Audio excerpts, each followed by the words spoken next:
I'm Dr. Andrew Mooney, and we're here at Native Species Weekend at Dublin Zoo, where we have more than 20 different conservation organisations showcasing what they're doing to protect our wildlife. And now we're going to hear from some of them about why they're optimistic about the future of conservation in Ireland. I'm optimistic about species conservation in Ireland from listening to people that are coming here today sharing stories. Positive stories about how they are making small changes that would have a huge impact on conservation. Small changes in their garden, learning about the species, something like gardening at night for bats, and it's really been an inspiration. So what makes me feel super positive about native species conservation is that more and more people want to learn about how to protect islands' native species, just like seals. They want to learn how they can protect them and how to help sort of prevent them needing to come into our care in the first place. So little changes people can make in their day-to-day life to help protect islands' native seals. I'm optimistic because when I look around this lovely space in Dublin Zoo, there's maybe 130 people have given up their whole weekend to share their love, their care and knowledge of Ireland's nature, Ireland's wildlife. And there's just definitely a growing sense of the need. We need to take care and turn back the tide on what we're losing in our biodiversity and our wildlife. So it gives me hope to keep going as a volunteer and to get out and enjoy it, get out and love what we have in our nature. I'm positive about species conservation, having seen the response to the recent oil spill on the East Coast. The response from ourselves at Kildare Wildlife Rescue, the Oil Wildlife Response Network, National Parks, the efforts of the volunteers on the ground, the guillemots and the razorbills that are now in our care, and hopefully seeing a positive outcome to all of the birds in our care. I'm optimistic because of the increase of awareness of the issues that we're facing currently, and also it feels like there's a momentum in Ireland moving towards policy change now. I'm optimistic because having worked in the conservation sector myself for many years now, I've seen that when you have the will and the funding and the commitment, you can work miracles. I've seen species brought back from the brink that we thought would be gone forever. We just need to do that for more species and we can really make a difference. So I'm optimistic because I believe that people in Ireland are becoming more aware about the issues of the climate, and I'm also a big believer in the power of citizen science, and the more people that are aware and feel connected to their outdoor environment, the more people will actually want to protect it. I'm optimistic about in nature because of the engagement we have today, from schools engaging in nature through the SESE curriculum to families going out to explore upland areas and forest and woodland trails around the country. Peatlands are wild spaces and the engagement we have that's been opened up is fantastic. But I'm optimistic about conservation in Ireland because there's been a big shift in the way in which society sees biodiversity, our place within it and our responsibility for it. And I think that shift has really meant that everyone is much more engaged, much more included in the whole process of conservation. And I think that's what's needed to really, well, make it work. So I'm really happy to see that society has changed and that we are moving in a much better direction to make sure that we can look after what we have here in Ireland today. The reason that I am positive for our native species is really because the more awareness that we're having for them at the moment. We come to Dublin Zoo, we have all these exotic animals here, and look around the place inside here, we have so many people here passionate about our native species. We've got people coming into the zoo looking at all our animals, so people are becoming more and more aware of the natives and how amazing the species we have here in the country are. And so, yeah, I think we're going to get more and more people who will do more and more for them. And now we're going to hear from Dr. Christoph Schwitzer, Director of Dublin Zoo, and Dr. Ferdia Marnell, Mammal, Amphibian and Reptile Specialist with National Parks and Wildlife Service, on species conservation and recovery efforts in Ireland. Ferdia, it's great to have you here and really happy to talk to you about native species and in particular Irish native species conservation. What is your favorite native species, to ask you that first? Well, I do really love the smooth newt because I did my research on the smooth newt, but that species is so widespread and abundant that it doesn't really have any class associated with it. So yeah. I do a lot more work now on the natterjack toad. Right. So the natterjack toad, as you know, is a very rare species in Ireland. Yeah. Quite common on the continent, but in Ireland it's quite rare and just confined to Kerry in the southwest of the country. And we've been doing a lot of work in the National Parks and Wildlife Service to try and turn around the declines, because it has been declining steadily now for decades down there. And how's that working? You know, that's a recovery project for the species. How's that going? Yeah, it's a slow process. As you know, when species get to that point where they start to really decline rapidly, it can be very, very hard to turn them around. The issues down there are habitat management, really. So obviously the natterjack toad, it needs ponds to breed in, and then it needs the surrounding terrestrial habitat to be suitable for them to forage on. They spend most of their time on land. So we're trying to recreate that habitat. So there are still some nice populations down there. There are some good meta populations which are producing lots of toadlets every year, but then other parts of the range have declined. So we've been working with the landowners down there, with the farmers, and we've actually been paying them money to dig new ponds, which has gone quite well. And the toads have moved into some of those. Maybe about 20% of those ponds have been colonized. Excellent.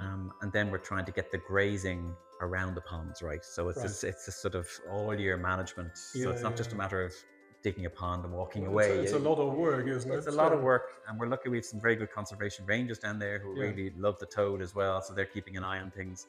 And then, of course, the other element of that project then is working with FOTA Wildlife Park. Yeah, so maybe talk a little bit more about that. What role do FOTA play in this whole recovery project? Yeah, so FOTA are an essential part of it. So FOTA have some really expert curators and keepers down there, and John McLaughlin in particular is really good at amphibians. So it was about 7 or 8 years ago, we brought some tadpoles to him and said, would you be able to sort of breed these up and see does it work? So he found a system that worked. He was able to create the appropriate type of feeding and aeration and all the other things that a curator is able to do that we don't have the skill set to do in the National Parks and Wildlife Service. So since then, we've been actually expanding the number of tadpoles that we bring. So the problem with the natterjack toad is that the ponds that they breed in dry up too early, and the tadpoles don't have enough time to get out. So we've been going and rescuing some of those tadpoles, bringing them to FOTA around this time, around May every year, and then they breed them up over the summer, and then when they metamorphose to little sort of licorice, all sorts size natterjack toadlets, we bring them back to the wild where we found them, and we release them again. And that's literally hundreds of little toadlets. We think we've done about 10,000 now over the last 7 or 8 years. So it's over 1,000 a year we're releasing back into the wild. So we have a success rate, or John has a success rate of I think over 75% survival, whereas in the wild it could be 90% mortality. So it's a huge difference, and that's worked really well. And then we have the Dingle Ocean World Aquarium are also helping with one particular site near them, where there's a particular population that's in trouble, and we've been doing the exact same thing, and they've been learning from John. So he's gone and shown them how to set the system up. And that's really a great example of how zoos and aquariums can actually contribute to species conservation, to native species conservation here in particular. Absolutely. This is something we call head starting, whereby the animals are transported to the zoo and then helped over the first phase of their life, if you like. Yes, exactly. The phase when the most of the mortality happens. And it's a brilliant example. Zoos do that for quite a range of species. And the work between ex-situ and in-situ conservation is very nicely reflected also in the recently published National Biodiversity Action Plan, the ANPAT, isn't it? Yes, it is. It's a critical part of it. I mean, we're very pleased that plan is now published. It's our 4th National Biodiversity Action Plan. But this one, it reflects the recent changes in sort of broader world policy in terms of global conservation and biodiversity. And of course, there was a huge amount of stakeholder engagement to make sure the plan is robust as well. Yeah, and we were very happy to be able to contribute to it. I think we should hold that up highly. Yes, I agree. Right, thank you very much, Ferdia. It was brilliant to talk to you, very informative as well. And thank you very much to everybody who tuned into our little discussion here. Hello and goodbye from Ireland.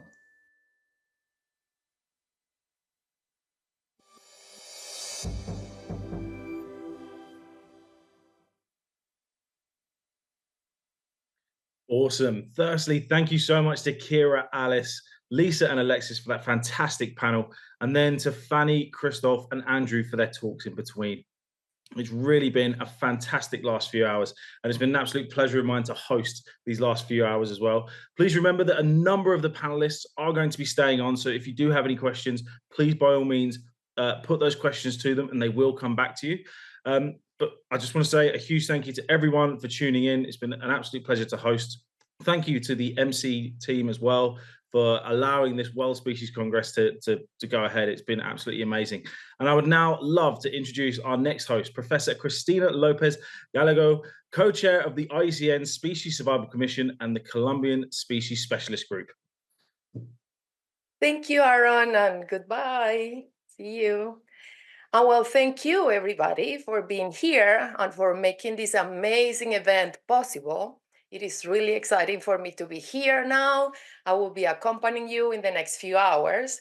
This really has been an amazing gathering of people with inspiring stories and exciting ideas. And well, to continue with all this, next we will have Ian Harrison. He is the freshwater specialist for Conservation International, and he is part of the SSC steering committee. He will lead a conversation about freshwater challenge. So Ian, please.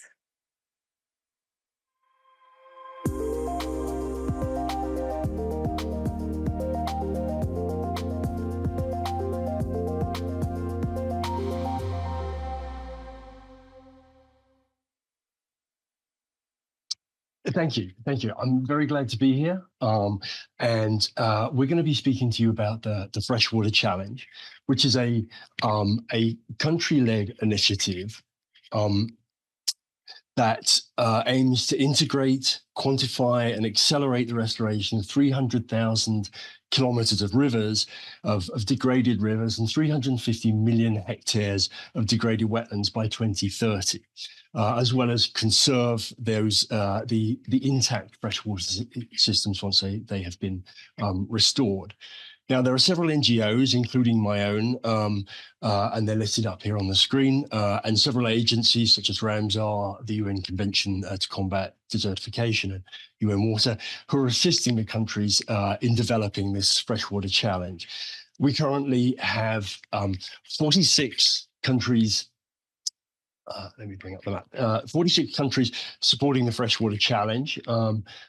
This is the list of them, and here's a map to show the distribution of those countries. So pretty good global coverage. And you can find more information about the Freshwater Challenge at freshwaterchallenge.org. Now, among the supporting countries are Mexico, which was one of the first countries that were in on the challenge and helped launch the challenge at the UN Water Conference in March 2023, and Kenya, which joined a bit later in 2023. And I'm delighted to be joined by two colleagues from those two countries, Karol Hernández González, the Director of Environment at the Ministry of Foreign Affairs in Mexico, and Maurice Ogoma from the faculty, who was faculty at the Department of Natural Resources of Egerton University in Kenya. So thank you both very much for joining me in this session, and thank you to your countries for being such strong supporters of the Freshwater Challenge. So because this is the World Species Congress, we obviously want to highlight the importance of freshwater ecosystem restoration to its biodiversity. So maybe we can kick off with a quick example from you both of where that restoration will be particularly important for one or more species in Mexico and in Kenya. So maybe Karol, let's start off with you. Thank you, Ian. First of all, receive warm regards from the Mexican Ministry of Foreign Affairs.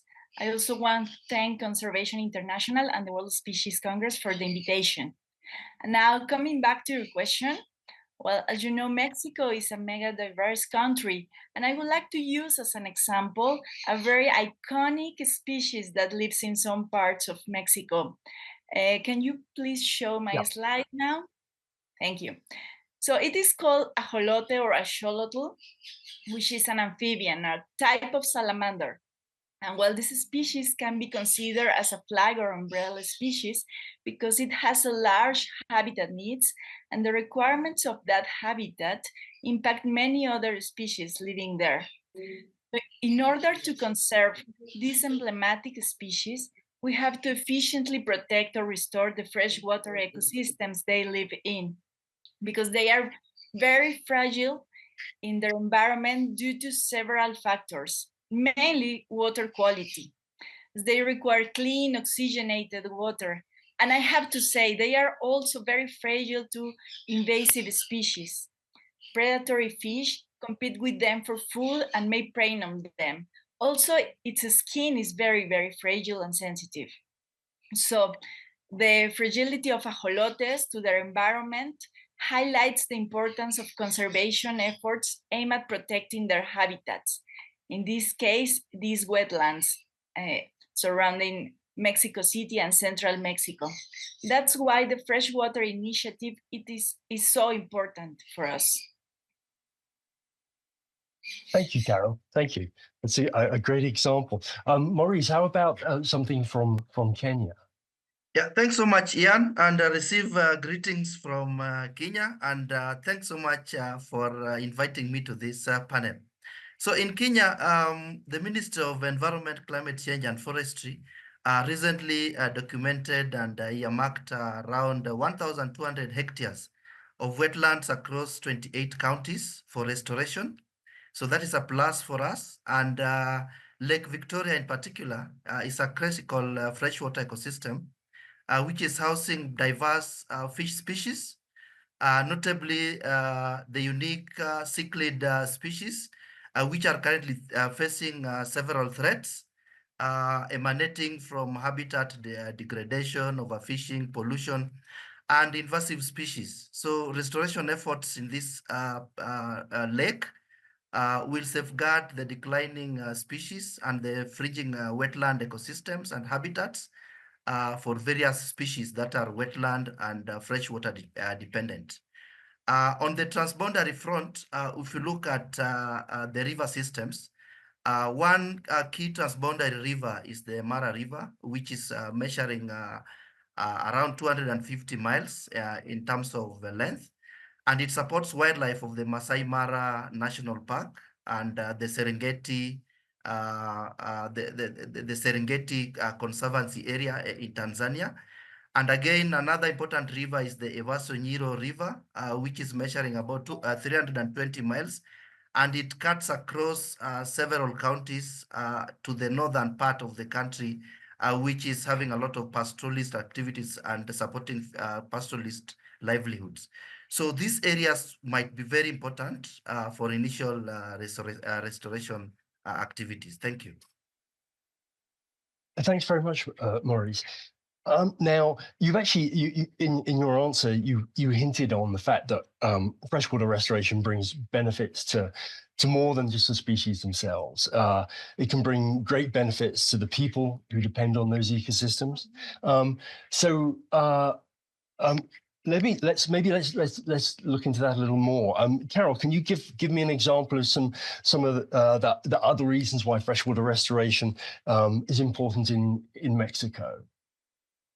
Absolutely. Well, in a context where desertification and land degradation are advancing very worryingly and where droughts are becoming more acute, wetland restoration becomes crucial globally, at global level. But yes, Mexico is particularly vulnerable to desertification due to several factors, including that Mexico experiences significant climate variability, including periods of drought and irregular rainfall patterns. And Mexico City and its surroundings, the metropolitan area, is a good example related to freshwater restoration. There is this pilgrimage to Mount Tlaloc in Texcoco, Mexico, and it is an ancient tradition rooted in indigenous cultures. Mount Tlaloc holds significance as it is associated with Tlaloc, the Aztec god of rain, fertility, and water. So to this day, the pilgrimage to this sacred site continues to be undertaken to honor Tlaloc and to seek his blessing for abundant rainfall and agricultural fertility. That area is under significant pressure, as you can imagine, on its wetlands and forests due to urbanization, overgrazing, deforestation, land use changes, and also some sectors don't implement sustainable land management practices.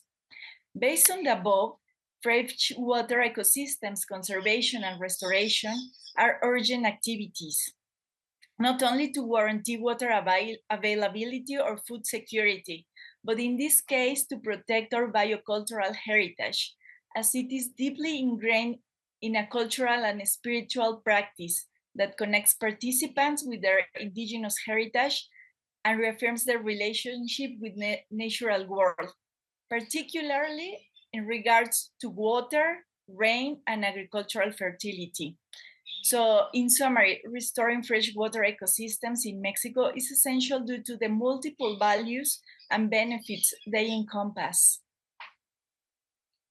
Thank you, Karol. Yeah, that, a wonderful example of the kind of the multidisciplinary nature of the impacts of freshwater restoration, and particularly timely right now with the effects of climate change. Maurice, you had hinted at some of these additional benefits from restoration. Is there any that you would particularly like to kind of call out right now, just quickly? Yeah, thanks so much, Ian. For the Kenyan case, several communities, just to add on what the other company has shared, in Kenya, several communities are dependent on freshwater fisheries to support their livelihoods and also provide their nutritional needs and also economic sustenance and the general well-being. So one key benefit of freshwater restoration in Kenya, I can say, is food security through healthy and sustainable fisheries. So this is very critical because, again, freshwater restoration efforts will contribute to the recovery and sustainability of these fish populations or the fish stocks which are available in lakes, rivers, and these wetlands. So generally, by restoring these habitats, controlling pollution, regulating fishing activities, then these efforts will ensure that fish populations remain abundant and the resilience towards environmental stressors and also provision of consistent source of protein to the local communities, especially among the communities that cannot access alternative protein sources. Then fisheries become one of the key sources of protein for these communities. So yes, to me and for Kenya, maintaining the food security through healthy fisheries is really a key aspect of restoration. Thank you. Thank you, Maurice. Yes, so quite clear that freshwater ecosystems, their restoration are important for us, for our livelihoods, for our living, for our food, for our culture. So just in the closing minutes, I thought we'd maybe look at some of the resources that we might feel we might need for achieving freshwater restoration. And before I ask you for just briefly for something that the top thing that comes to your mind, of course, one of the things that we often say is that data on biodiversity is something that we need more of. And I'm pleased to say that we are starting to be able to address that now through IUCN's work on the Red List of Threatened Species. We're just in the process of wrapping up a multi-year program of assessment of freshwater species, looking at their distribution, their population status, their ecology, the threats, the risk of extinction, to add those data to the existing Red List data for things like mammals, birds, reptiles, and amphibians, which will give us a great deal more information for. It can do a lot to help us identify those areas that need restoration, that the priorities in terms of high species richness, high endemism, where there are greatest numbers of species at risk. So at least we'll be able to bring some of that biodiversity data in. So in the last couple of minutes, just about a minute each, Karol, is there a resource that you feel that is particularly important? Thank you, Ian. Well, regarding restoration, there are several drivers, as you mentioned, that impact ecosystems. Nevertheless, it is very important to identify, along with national governments and local communities, the most urgent ecosystems to be restored in a determined territory. So once we have that prioritization, we can develop a tailored strategy, we can gather the data, so we have all the resources to counterattack the drivers of that kind of degradation or pollution. We believe that by strengthening subnational governments and local population, it is key to restore freshwater ecosystems.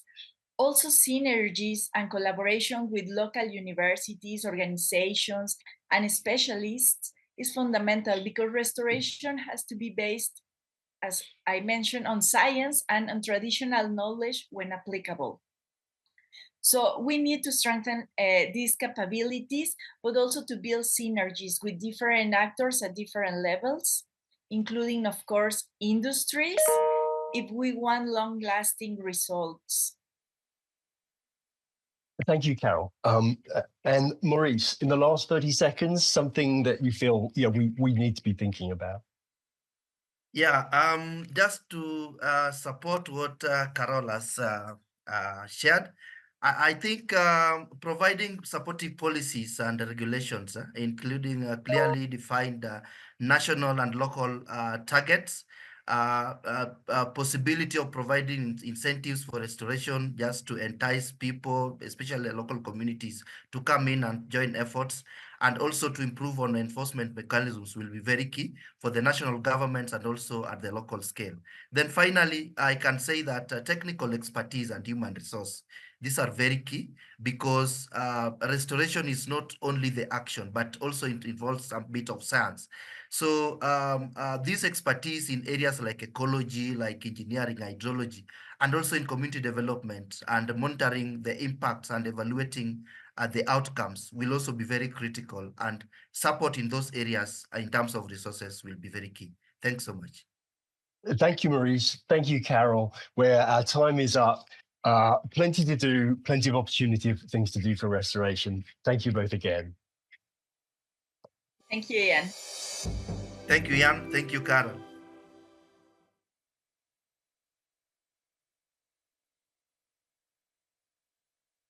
Bien, pues muchas gracias a Ian, a Karol y a Maurice por estos interesantes comentarios y particularmente por resaltar la importancia de la biodiversidad en el agua dulce, que quizás a veces no la tenemos tan en cuenta como deberíamos.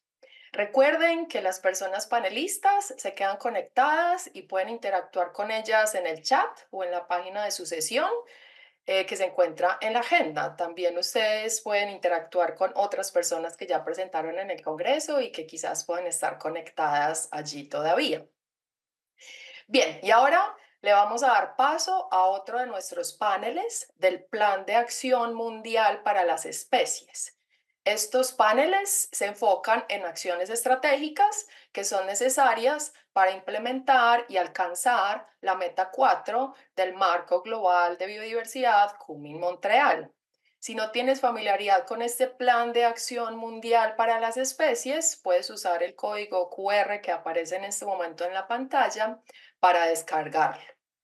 En este panel en particular que vamos a tener a continuación, se va a discutir sobre los conflictos entre los seres humanos y la vida silvestre y estrategias que podemos utilizar para nuestra coexistencia. Para este panel tendremos a Burgess, líder del programa de cambio de comportamiento de la organización que se denomina ZACC. Please, Gail, if you can come in.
Hi, I'm Dr. Anna Songhurst. I'm a director of the Coexistence Trust working in the Okavango Delta in northern Botswana.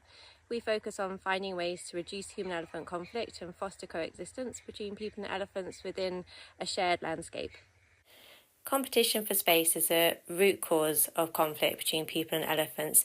So we have been busy mapping elephant movement pathways and corridors around the Okavango Delta through participatory mapping with communities, ground surveys and elephant collars.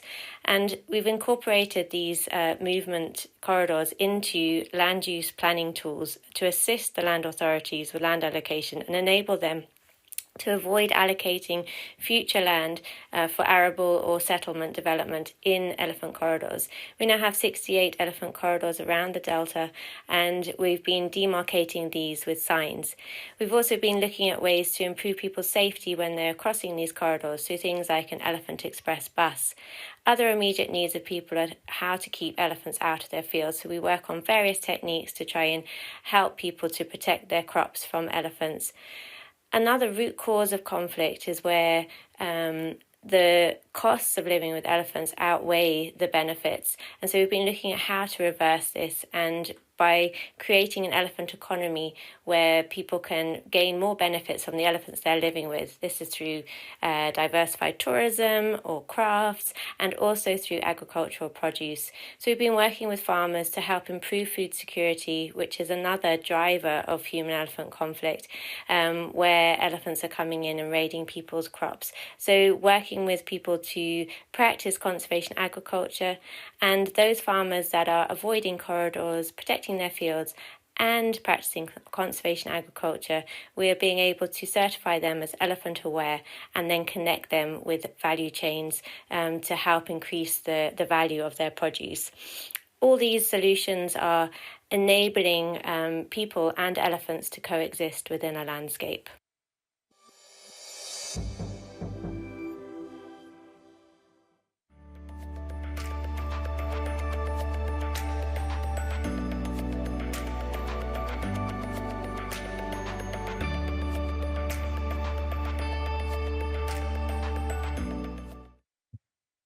Welcome to this panel on the Global Species Action Plan, Target 4.6. My name is Burgess and I lead Traffic's work on behaviour change. It's my pleasure to be your moderator for the session today.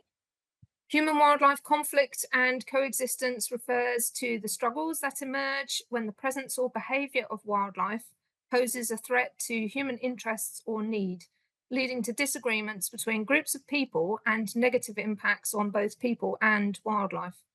Target 4 of the Kunming-Montreal Global Biodiversity Framework recognises the need to effectively manage human-wildlife interactions to minimise human-wildlife conflict for coexistence. In the lead up to the adoption of the framework, the GEF-funded, World Bank-led Global Wildlife Programme conducted a survey to understand the context behind increasing attention on this issue. Of the 70 countries that responded, almost two-thirds, 64%, indicated that human-wildlife conflict was a major or serious concern. Fortunately, there's a significant body of local community wisdom and scientific insight available to inform how we approach human-wildlife interactions. And I'm delighted to be joined today by two leading experts in this field who are going to share their perspectives and experience, whilst also introducing some of the tools and frameworks being applied at international and national levels. So our first speaker today, it's my pleasure to introduce Dr. James Stevens, who is a member of the IUCN Human-Wildlife Conflict and Coexistence Specialist Group, as well as being Programme Manager for Traffic's Global Programme. James, please can you introduce us to an outline of what the IUCN Specialist Group has been doing in this space? Thanks very much. Thanks very much, Gail. Hi, everyone. I just want to give you a bit of background and context behind the IUCN guidelines before I go into a bit of the detail. Human-wildlife conflict is a conservation issue in most countries around the world, involving lots of different species and stakeholder groups. And as a group, we've been looking for patterns in these human-wildlife conflict situations to identify transferable information that we can learn from across regions and species, as so much of it is not unique. What has become clear, though, is that it's a global issue and often very complex. To help address this complexity, last year, we published the guidelines on human-wildlife conflict and coexistence, which can be found at the link highlighted. They're available in English, French, Portuguese, and Russian, with Spanish expected shortly and Chinese and Arabic in the near future. The guidelines provide the current best knowledge on the topic, and what we've tried to do is deconstruct the complexity of the issue so that it does not become overwhelming by making it principle and process-based, allowing the information to be transferable across regions and species. So even if we're talking about tigers, the principles that come out would also apply to other species and contexts. Now, these guidelines are a big book. It's over 250 pages and 32 chapters, which you can dip into in and out, depending on what you're interested in. But to help navigate the guidelines, we've developed a set of principles to highlight good process and a good practice checklist for readers to think about when working on a situation. There are 5 principles, and I'll go through them all in a bit more detail in a minute. But mirroring these principles are a checklist of 10 questions to ask yourself about a human-wildlife conflict situation you might be working on, to help think it through and analyse what is going on, and to develop a strategy to manage that situation. That in turn is elaborated in 32 chapters, which you can pick and choose what you want to delve into further to help answer some of the questions. The first principle of the guidelines is to do no harm. We wanted to make this point straight away up front, that attempts to mitigate human-wildlife conflict without thinking it through or involving the right people, you can sometimes make the situation much worse. So the questions around these in the good practice checklist are, have you understood what the conflict is really about? What is your role in it? And whether you should even do anything in the first place. And on the right-hand side is a list of chapters that can help you understand and answer these questions. And they go into further detail. So for example, we've got chapters on the levels of conflict over wildlife and avoiding unintended consequences. The second principle is the need to have a thorough understanding of the issue, both the natural side and the social, political, and cultural side. And again, we have chapters on assessing the impacts of conflict, culture and wildlife, and how histories shape interactions. The third principle is to work together, but to work together in every sense, different stakeholders across different sectors and disciplines. And this is really important for human-wildlife conflict, especially working with the stakeholders most impacted by the wildlife to really achieve coexistence. And again, there's a list of chapters such as traditional ecological knowledge, resolving conflicts between people, and also engaging with the media.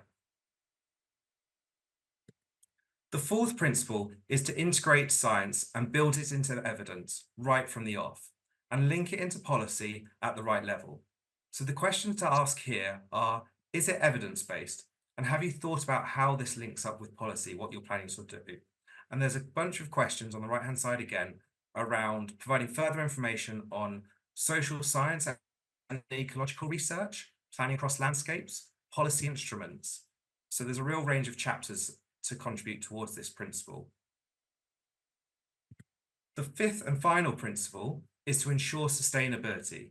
So when a project comes to an end, it doesn't all fall apart when the stakeholder initiating it leaves.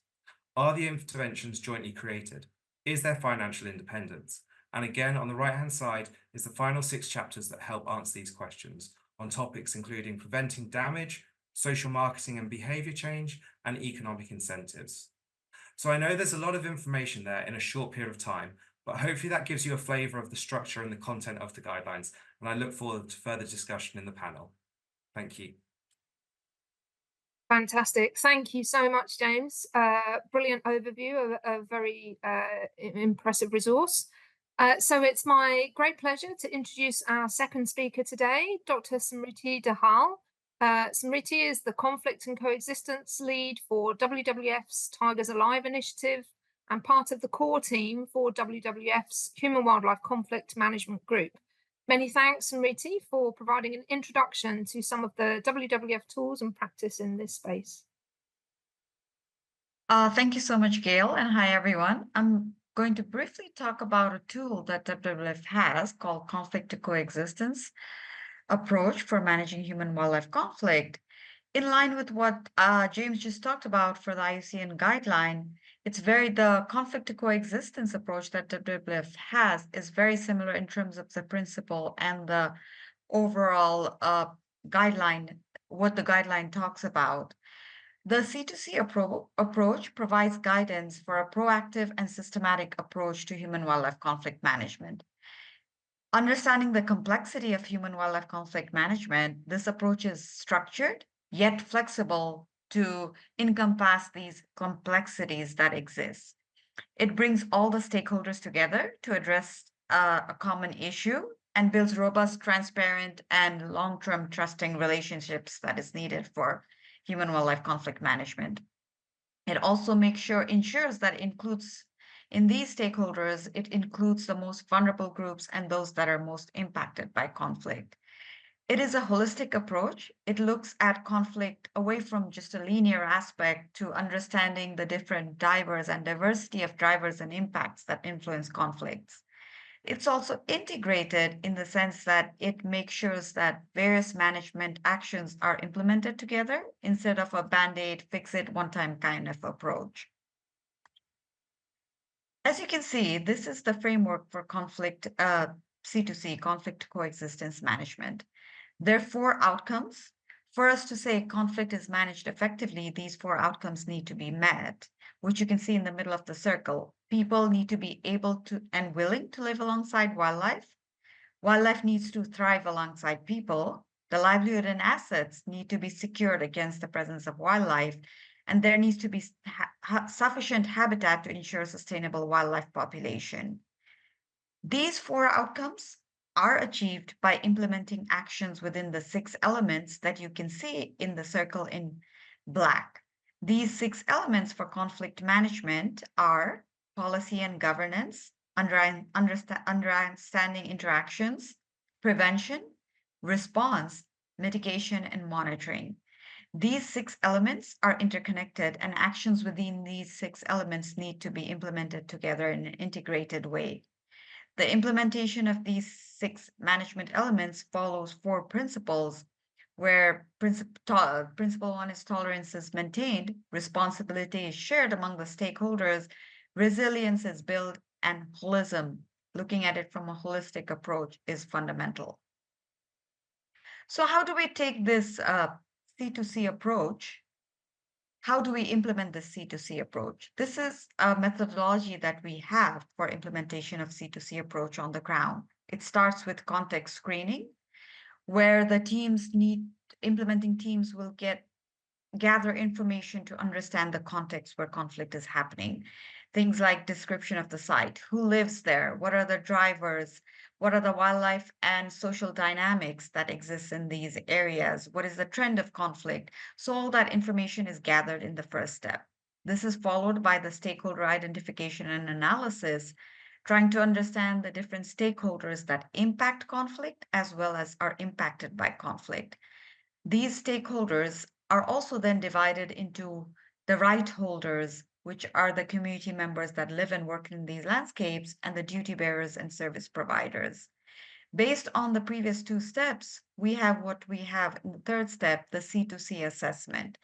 The C2C assessment determines the effectiveness of the current interventions on the ground from the perspective of the 6 elements and the 4 outcomes that I talked about earlier. The information collected in the C2C assessment will help us determine the current scale of the interventions, their effectiveness from the perspective of different stakeholders. So the combined information that we collect from step 1, step 2, and step 3 leads us to co-designing, bringing this all together, bringing the stakeholders together to co-design human-wildlife conflict management strategy for that site or that landscape, leading into small-scale and large-scale implementation. As you can see, monitoring and evaluation is a process that happens continuously throughout this cycle. We also need to understand that as we take these steps forward, we need to make sure that we continue to address urgent human-wildlife conflict management issues to make sure that tolerance is maintained and we build that trust with the stakeholders. So what's happening right now in terms of this is WWF is rolling out this C2C approach in different pilot sites across the regions, across different species. We're also working with country offices to make this more context specific, tailoring the process, tailoring the framework for it. We're also working on regional capacity building across the region. We're also exploring partnerships with other organizations, NGOs on the ground, a development organization, conservation organization, because we all worked in these shared spaces. We're also developing a step-by-step guideline for the C2C approach. And based on the pilot size, the interactions that we're having with external and internal experts, and all the other training of trainers workshops that we're having, we're going to finalize this approach with the learnings that we have learned over the past 2 years that this process has been developing. And we're going to have a final version. Of course, it's going to be a living document adapting as we move along, but we're going to have a final shareable version of C2C as well as the step-by-step guideline by the first week of July. That brings me to the end. Gail, over to you. Thank you. Thanks so much, Smriti. Both excellent presentations, very informative, and look like some fantastic tools and resources available to help people figure out their delivery against this target. So to explore some of the opportunities and challenges associated with this issue and application of these tools, I'd really welcome your perspectives around a few questions. So firstly, James, I'll come to you first. Considering the lens of human-wildlife conflict and coexistence, and the context today, obviously, is the World Species Congress, which species do you think Target 4 is especially important for and will deliver significant benefit to? Thanks, Gail. Yeah, that's a really interesting question, actually, because it's often the charismatic species, the big, large animals that are often quite dangerous that pick up the headlines. They get all the attention for human-wildlife conflict, and it can have they've obviously often have poor conservation statuses as well. So that's the other reason they get a lot of the headlines. But actually, human-wildlife conflict, if communities' tolerance for wildlife is reduced because of negative impacts, then it can really impact tolerance to wildlife across a landscape. And therefore, there's lots of species that would benefit if human-wildlife conflict situations are addressed more successfully and coexistence is achieved. Yeah, so that would be my take on that question. Great answer. Smriti, how do you feel? Which species do you think in particular might benefit? Similar to what just James said, I think it's really important for a wide range of species that are threatened by human-wildlife conflict, and this also gets, especially those that are also challenged by habitat destruction or things like climate change, polar bear conflict that is increasing because of climate change. And habitat, for example, habitat destruction is leading to a lot of increase in human-elephant conflict in Sri Lanka. So I think these external factors play a role as well. And like James said, the charismatic species, the trickle-down effect on the whole ecosystem is very important, but we also cannot forget for example, the elimination of wild ungulates like wild boar and deer that caused impact on a regular basis for those living in shared spaces with tigers. If that's impacting them, their tolerance for tiger and conservation as a whole is going to decrease for the community. So I think we need to understand this rather than a species perspective, from a landscape perspective, and make it more context specific. Very interesting. Yeah. Thank you. Thanks very much. Okay, so through to our next question. Smriti, I'm going to start with you first, if that's okay for this one. So do you have any examples of actions that have already been undertaken that demonstrate delivery against this target? You mentioned some of the pilots that you've been using with the C2C framework, which sounded exciting. Can you talk us through a little bit maybe what happened, how communities were engaged? I was really encouraged to hear more about the co-design component of the framework that you introduced. This obviously is a really cool part of the approach. Thanks for sharing. Sure. I think involving the stakeholders from the beginning, that we are working with the C2C approach, that really helps to bring the stakeholders on board from the beginning, especially the government agencies that are working these landscapes and that are responsible. I think an example that I can share, since I'm from Nepal, is the Chitta National Park, the buffer zones that get established around these national parks. And Nepal has been, as we all know, we heard it in the news, it almost tripled its tiger numbers in 2022 for the TX2 approach.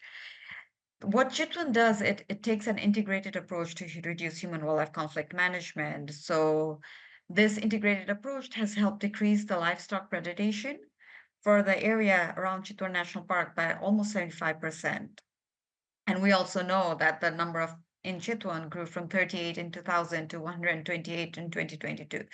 So we've seen that increase in tiger numbers as well as the decrease in impact. And this is mostly because the government, the enabling policies that the government has, it provides 30% of the revenues that it receives from the national park to the buffer zones.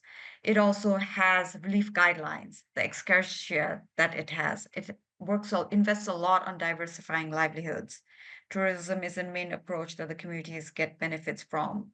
And it also has a rapid response team that works closely with the government to make sure that they are there when conflict actually happens. So we can see that this integrated approach and bringing all the stakeholders, the community response team, the tourism industry, bringing the government, the NGOs that are working there, I think bringing that together really helps manage that human-wildlife conflict and build that social tolerance that we really need.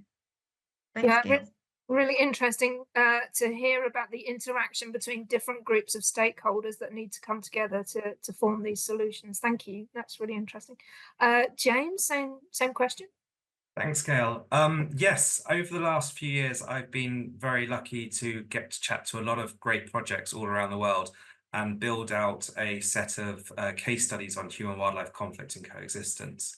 But rather than looking at what was done, we looked at how things were done. So the process which was taken to get to the end product.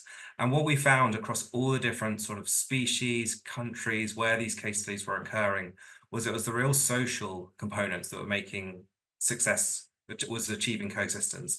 It was things like Smriti mentioned, working with the stakeholders from the beginning. So they're fully engaged. It's a collaborative process in determining what you want to do to try and achieve coexistence. There was things around how important trust was, transparency, all these sort of components, the stakeholders being impacted, coming up with the ideas themselves. So rather than having projects coming in, suggesting ideas, really developing them from a bottom-up approach. So those were sort of those examples. And where that did occur, then the actions that were taken were much more successful. So rather than actions, I kind of like go check out some of the case studies that highlight some of the processes that are taken, because that's really what's resulted in the different levels of success. I know that these materials have also been shared, I think, from both resources on the platform available for the Congress. So I hope everybody is able to dip in and have a look. So through to our final question for today. So this particular topic area is clearly very complicated, and it's quite well established, I think, that what works in one area may not necessarily work in another. What advice do you have for practitioners maybe interested to develop their own actions and plans under this target? I think I'll come to you, Smriti, first, if that's okay. Sure, and I think that's a main focus for the C2C approach. And I know the IUCN guideline focuses a lot on understanding the context, understanding the conflict before developing action. So what worked in one place is not going to work in another, and what worked 2 years ago in the same place might not work today because communities are changing, the drivers are changing, the pressures are changing. So I think we need to understand, especially as conservation organizations, that conflict management is much a social issue as it's a conservation issue. Deep-rooted conflict, the trust that communities have with government, the history that they have, I think those all need to be understood a lot in detail. The social norms, the beliefs, how does that influence conflict and how does conflict influence that, and then kind of changes the community dynamics. We read a lot about the tiger widows in the Sundarbans, how conflict kind of segregates them from society. We've heard about changing gender roles in community because of conflict. So I think understanding the tangible and intangible impact that these conflicts have in these different sites and making the actions more context specific is what is needed as we move forward. Long-term commitment, and this also helps develop that long-term commitment, the evidence-based implementation, which we need to make sure that we address this urgent issue. Thanks, Gail. Okay, brilliant. Thank you. And to you, James, what perspectives and advice do you have for people starting out on this? Yeah, I mean, people starting out, I can only reiterate what Smriti's just mentioned there, really, in terms of this really bottom-up approach. But what I would offer as well is that in this field at the moment, we tend to be firefighting. We're dealing with impacts and we're very reactive. And I think there's a lot of scope now to start looking forward to see, predict where impacts are likely to happen in the future, or to conduct better spatial planning. We've got a chapter on that in the guidelines, to look at where are people and wildlife going to overlap. At the moment, we've got so many species recolonizing Europe, and it's a new emerging human wildlife conflict issue. And if it can be managed effectively from the beginning with measures put in place to reduce the chance of impacts occurring, then we're going to be in a much better position, because at the moment we're firefighting. We're dealing with impacts very reactively. It puts pressure on trying to implement things quite quickly, rather than being able to do what Smriti mentioned, try and really get that understanding of what's driving the situation, understanding the full context to it from both social and ecological perspectives, political perspectives. So I think that would be my additional thing to add, is just trying to really plan for the future. How are we going to coexist with wildlife if we're to be successful in our conservation? That's great. Brilliant. Thank you so much, James. So we have a couple of minutes left. I'm sort of curious for both of your inputs, really, on if people don't have a lot of resource to put towards this issue. It sounds like with all the complexity and the process that people have to go through, perhaps they see this as a long-term, big money investment. Do you think there are quick wins? There are people that they can go to in order to get advice about how to achieve something quickly? Maybe to you, James, first. What's your recommendation?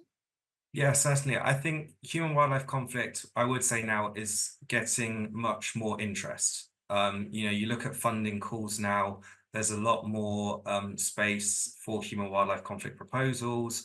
We're certainly working with donors, because again, we would happily recognize that at the moment, funding calls tend to be for 1-2 year projects, and to actually try and address the situation and achieve sustainable coexistence in 1 to 2 years is really difficult. So again, working with those donors to try and find longer term plans, longer term proposals to put in place. But yeah, ultimately, if it comes bottom up, then sometimes it doesn't cost huge amounts of money. If it's community driven, then, and the community's invested in the situation and in their own ideas, then often it doesn't cost huge amounts of money to actually mitigate human wildlife conflict. There's some great examples of community coexistence around the world. So yeah, I'd offer that with yeah. Brilliant. Thank you so much. Smriti, any final words from you on this area? I think just adding to what James said, I think diversifying that partnership, because it's more a community development issue as well as conservation issue. So pooling in money together from development organization, community well-being, education, because kids are not walking through forests because of fear of conflict. So I think identifying those partners that we can work with beyond just the conservation organizations and communities, and fostering that positive relationships that communities have with wildlife and integrating that into conflict management and coexistence. I think those two are the aspects that I would like to add to additional to what James said. And I think, yeah, we need to move away from that firefighting, one piece, like fix it, like immediate fix it kind of approach to long-term sustainability. Fantastic. Thank you so much to both of my speakers, and to Reverse the Red and the team for setting up the Congress so that we could talk about these important issues. Wish everybody an enjoyable rest of their day. Thank you. Thank you. Thank you.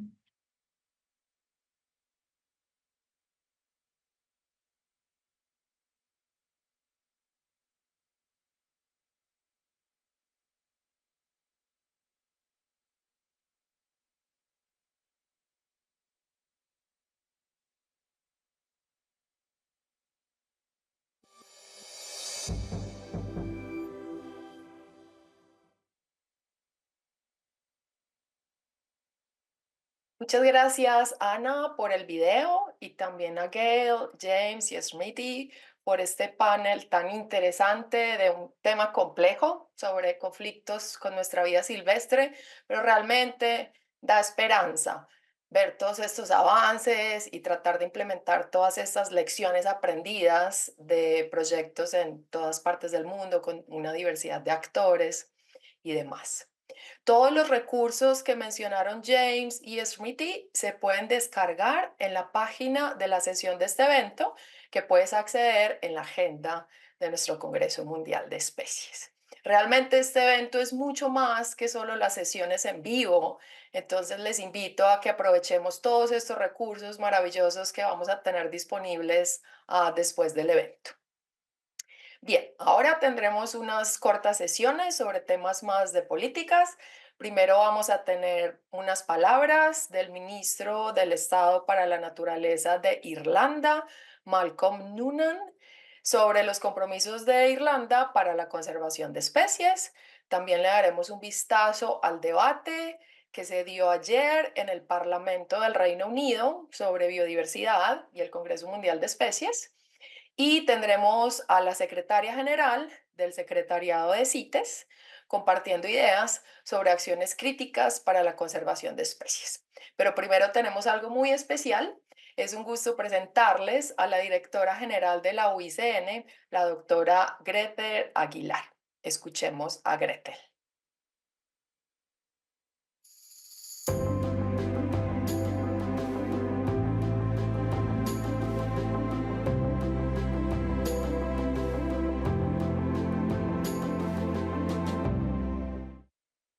Good morning, good afternoon, good evening, wherever you are in the world. Buenos dias, bonjour.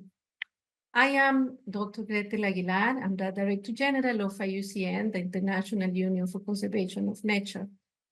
It is my great pleasure to address you during the first World Species Congress and to be part of the 24 hours dedicated to nature. This day can trace its roots back to the IUCN World Conservation Congress, when IUCN members asked to convene a World Species Congress, focused on inspiring stories and strategies to conserve the planet's biodiversity. I am so pleased to see that this event come to life today. And I would like to thank our hosts and organizers, Reverse the Red, for making it happen. Indeed, these 24 hours have come at a key moment for species conservation. The world is facing huge declines in biodiversity, the systems that underpin our own existence. Humanity has caused this crisis, but this means too that humanity can solve this crisis. An important milestone is when the world adopted the Kunming-Montreal Global Biodiversity Framework in December 2022. It has many ambitious targets, and I am inspired to see so many stakeholders, such as practitioners, scientists, governments, indigenous peoples organizations, donors, and business uniting to achieve them. Now, the most important word that I just said is uniting. We all have a different field of knowledge and expertise. And even though the Kunming-Montreal Global Biodiversity Framework has a worldwide scope, it will be implemented at the level of countries, cities, and neighborhoods. Everyone with the different skills must come together. It is only through doing this that we can think global and act local. The inspiring thing is that action works. IUCN has seen this in many cases. We were part of a recent study that proved how much nature conservation improved the state of biodiversity, or at the very least, reduced the rate of decline. Furthermore, IUCN is deeply involved in work that brings nature back from the brink. We do this through the IUCN Red List of Threatened Species, which tell the world how close species are to extinction, but it tells the world also what are we doing better. Just as importantly, the red list of threatened species tell us when we have succeeded in moving a species away from extinction. Just half a year ago, through the red list, we were proud to announce that the species of antelope called scimitar horned oryx is no longer extinct in the wild. This was thanks to a long-term international project that was done in collaboration with national authorities and local communities.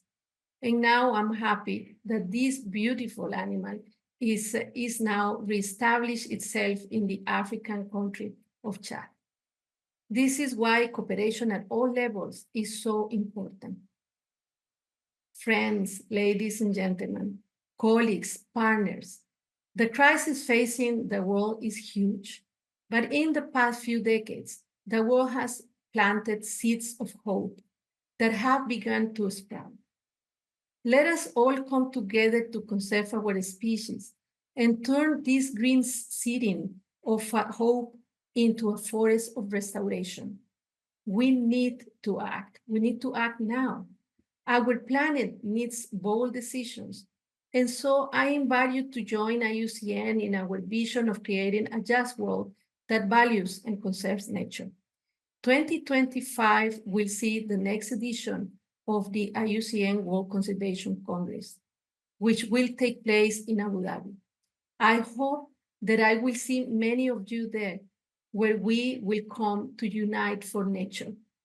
Thank you, merci, gracias, for this opportunity to address you today. And congratulations to the organizers, and thank you to all the ones who are connected around this beautiful planet.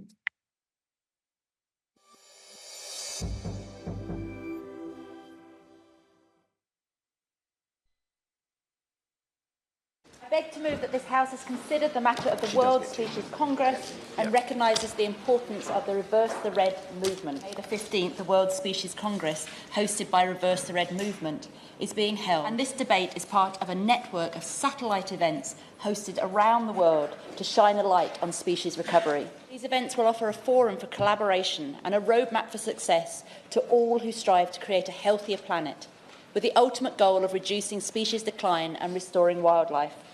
As chair of the APPG for Zoos and Aquariums, I'm particularly pleased that the country's most visited zoo, and indeed one of the most visited attractions in the country, Chester Zoo, is spearheading World Species Congress activity in the UK. As a nation, and indeed our government, have a greater role to play in the protection of native species here in the UK, as well as a wider view of the global issue, because we in this United Kingdom can play our part in the global view as well, that are rightly highlighted by the World Species Congress. First, I call on the government to set more ambitious nature restoration and species recovering targets. Secondly, we must take comprehensive and joined-up approaches that tackle both the climate emergency and the nature crisis together. Minister, we need help accelerating species recovery and reversing the red, and I urge the government to prioritise this existential issue. Say to the Honourable Lady, I congratulate her on securing this debate. I agree with much of what she said. This is an issue that actually unites us across the House.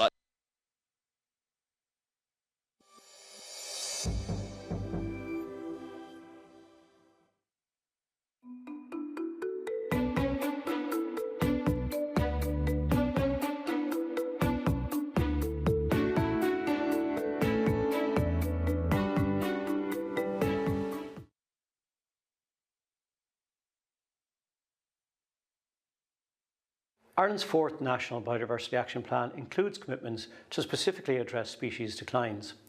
Let me tell you about some of the work that is underway. Cottonweed is a critically endangered coastal plant known in Ireland from a single site in County Wexford. Wexford is its northernmost location in Europe and the last known occurrence of the species in Ireland and Britain. Since 2014, the MPWS has been carrying out conservation management works for the species at its County Wexford site. I'm happy to report that this work has been paying dividends and that the number of plants at the site has risen from only 10 to almost 1,300 in 2023. This number of plants gives great hope for the future survival of this iconic Irish species. Another example of Ireland's ongoing efforts to halt species decline is the natterjack toad. I probably shouldn't have favourite species, but I'm particularly fond of the natterjack toad. It is confined to only a handful of breeding sites in the southwest of the country and has suffered significant decline historically. The main problem for this species in Ireland has been habitat loss. The natterjack needs shallow ponds to breed in, but also open habitats and around those ponds on which the toad can forage. The NPWS has been working with local landowners to reverse those losses. 100 new breeding ponds have been created and farmers are now being paid to manage the habitats around those ponds for natterjacks. A head starting programme in Fota Wildlife Park and Dingle Ocean World has seen over 10,000 juvenile natterjacks returned to the wild over the last 7 years. I am optimistic that the combined efforts can steer this species towards recovery in the coming years and decades. Rosedeep tern provides another example of species recovery in Ireland.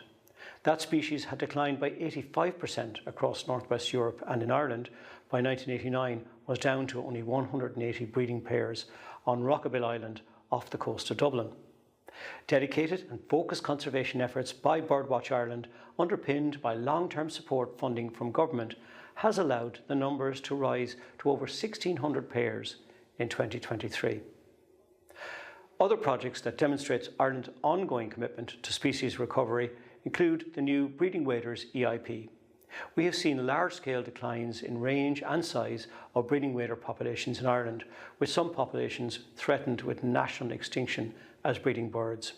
Lapwing, curlew, dunlin, golden plover, redshank and snipe are all species that were once the soundtrack to our grandparents' lives, but which are now all red-listed and vulnerable.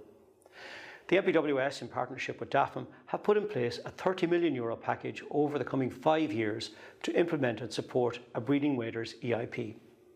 The EIP offers a dedicated conservation effort for the species group and is supported by Dublin Zoo and other partners.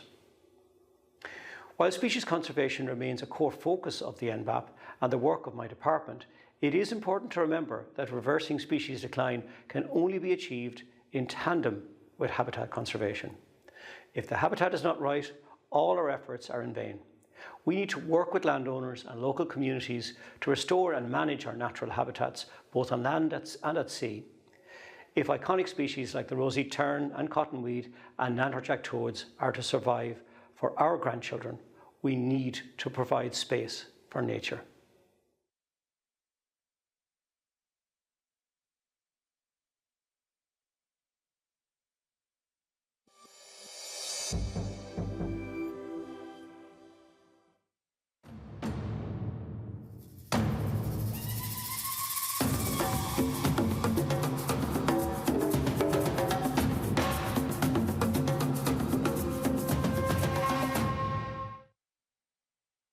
Good day or good evening to everyone online at this historic first World Species Congress. Congratulations to Reverse the Red for organizing this. It is a pleasure to join you in this celebration of successful strategies and exploration of new pathways for conservation. I am Ivonne Higuero, the Secretary General of the Secretariat of the Convention on International Trade in Endangered Species of Wild Fauna and Flora, or shorter, CITES.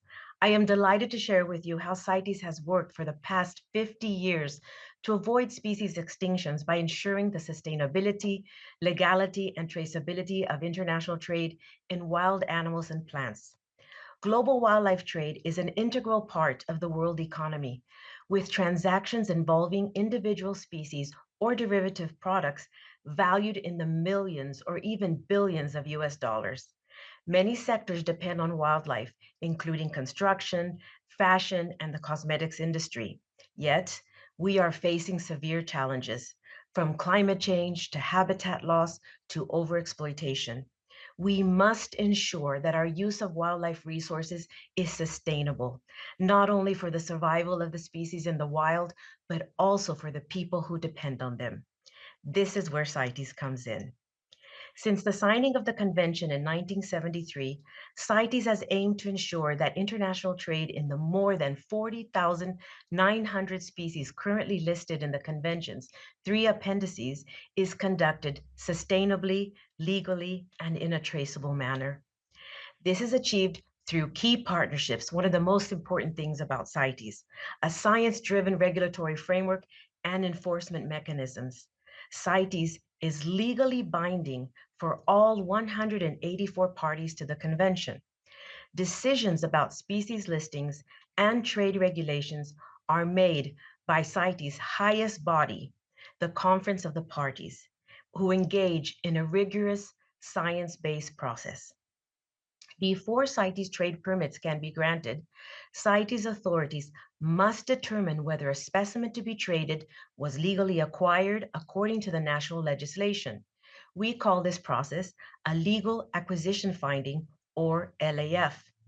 Another requirement of the convention is a scientific assessment known as a non-detriment finding, or NDF, which is critical in determining whether international trade in a species will threaten its survival in the wild. If a party to the convention is found to be non-compliant with CITES rules, trade in a species, or even in all CITES listed species for that country, can be suspended. By engaging with stakeholders along the entire value chain, CITES management authorities, scientific authorities, and enforcement agencies work together to strengthen the implementation of the convention, prevent the overexploitation of vulnerable species, and ensure economic and environmental benefits for people in harmony with the customary sustainable use by Indigenous peoples and local communities. This is where the CITES mission aligns most closely with the targets of the Global Biodiversity Framework. Next slide, please. In this slide, I will share one example of CITES' role in species conservation, and it is the case of the Candelilla succulent plant in Mexico. I always like to highlight in all my presentations that it is a lesser known fact that about 83% of all CITES listed species are plants, Candelilla being one of them.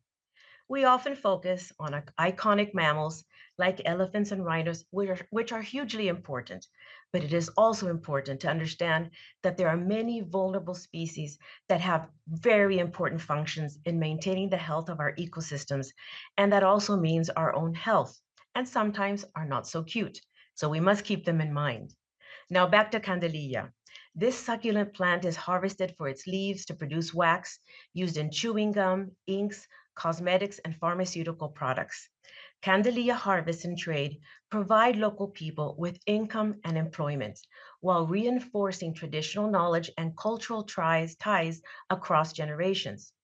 Without legal export opportunities for Candelilla wax, production would likely plummet, significantly affecting many families' livelihoods in the Chihuahuan Desert and potentially leading to displacement. It was found that demand on the international market led to some unsustainable harvesting and trade without CITES permits, prompting CITES authorities in Mexico to improve harvesting methods that ensure adequate recovery time after extraction. This also prompted measures for strengthening CITES implementation to avoid trade restrictions, including improving the process and guidance for making a non-detriment finding for Candelilla in accordance with the convention. Next slide, please. Now, this is just one piece of the CITES regulatory framework that puts into action our mission to ensure the sustainability, legality, and traceability of international wildlife trade. If you are curious to learn more, I encourage you to check out the fact sheets on CITES and livelihoods on our website, cites.org. And also, you can tune in to the live stream of our Animals and Plants Committee meetings in July this year, where scientific experts will present their findings on the sustainability of trade in certain CITES-listed species. I would like to thank the IUCN and Reverse the Red for inviting me today. The stories and strategies shared during these 24 hours reveal the vast potential for synergy and innovation. May the connections forged here propel us forward in conserving our magnificent biodiversity for generations to come. Good luck to all with the rest of the program. Thank you.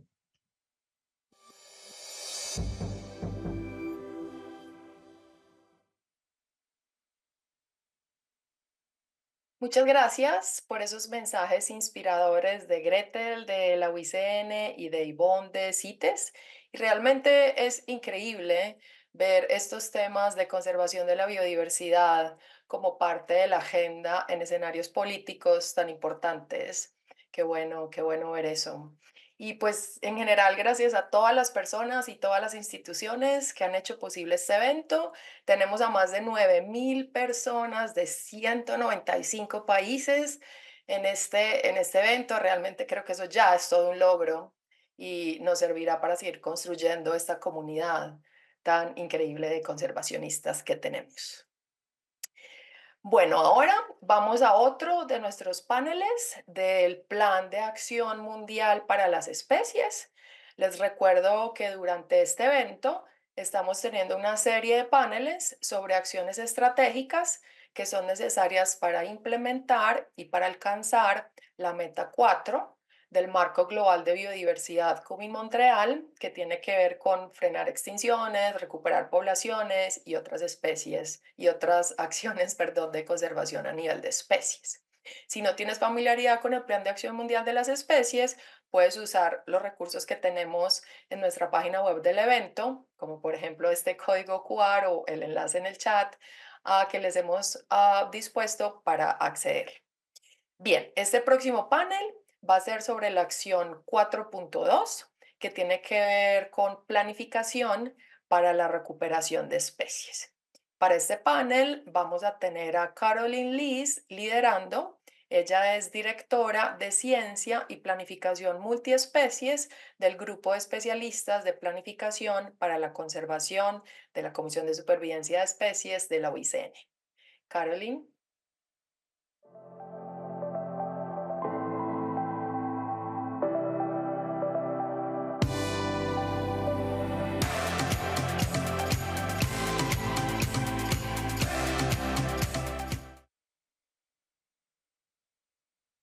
Welcome everyone to this session. I'm Caroline Louise. I work for the IUCN Species Survival Commission's Conservation Planning Specialist Group, or CPSG. And in this 30-minute session, we're going to be discussing species conservation planning.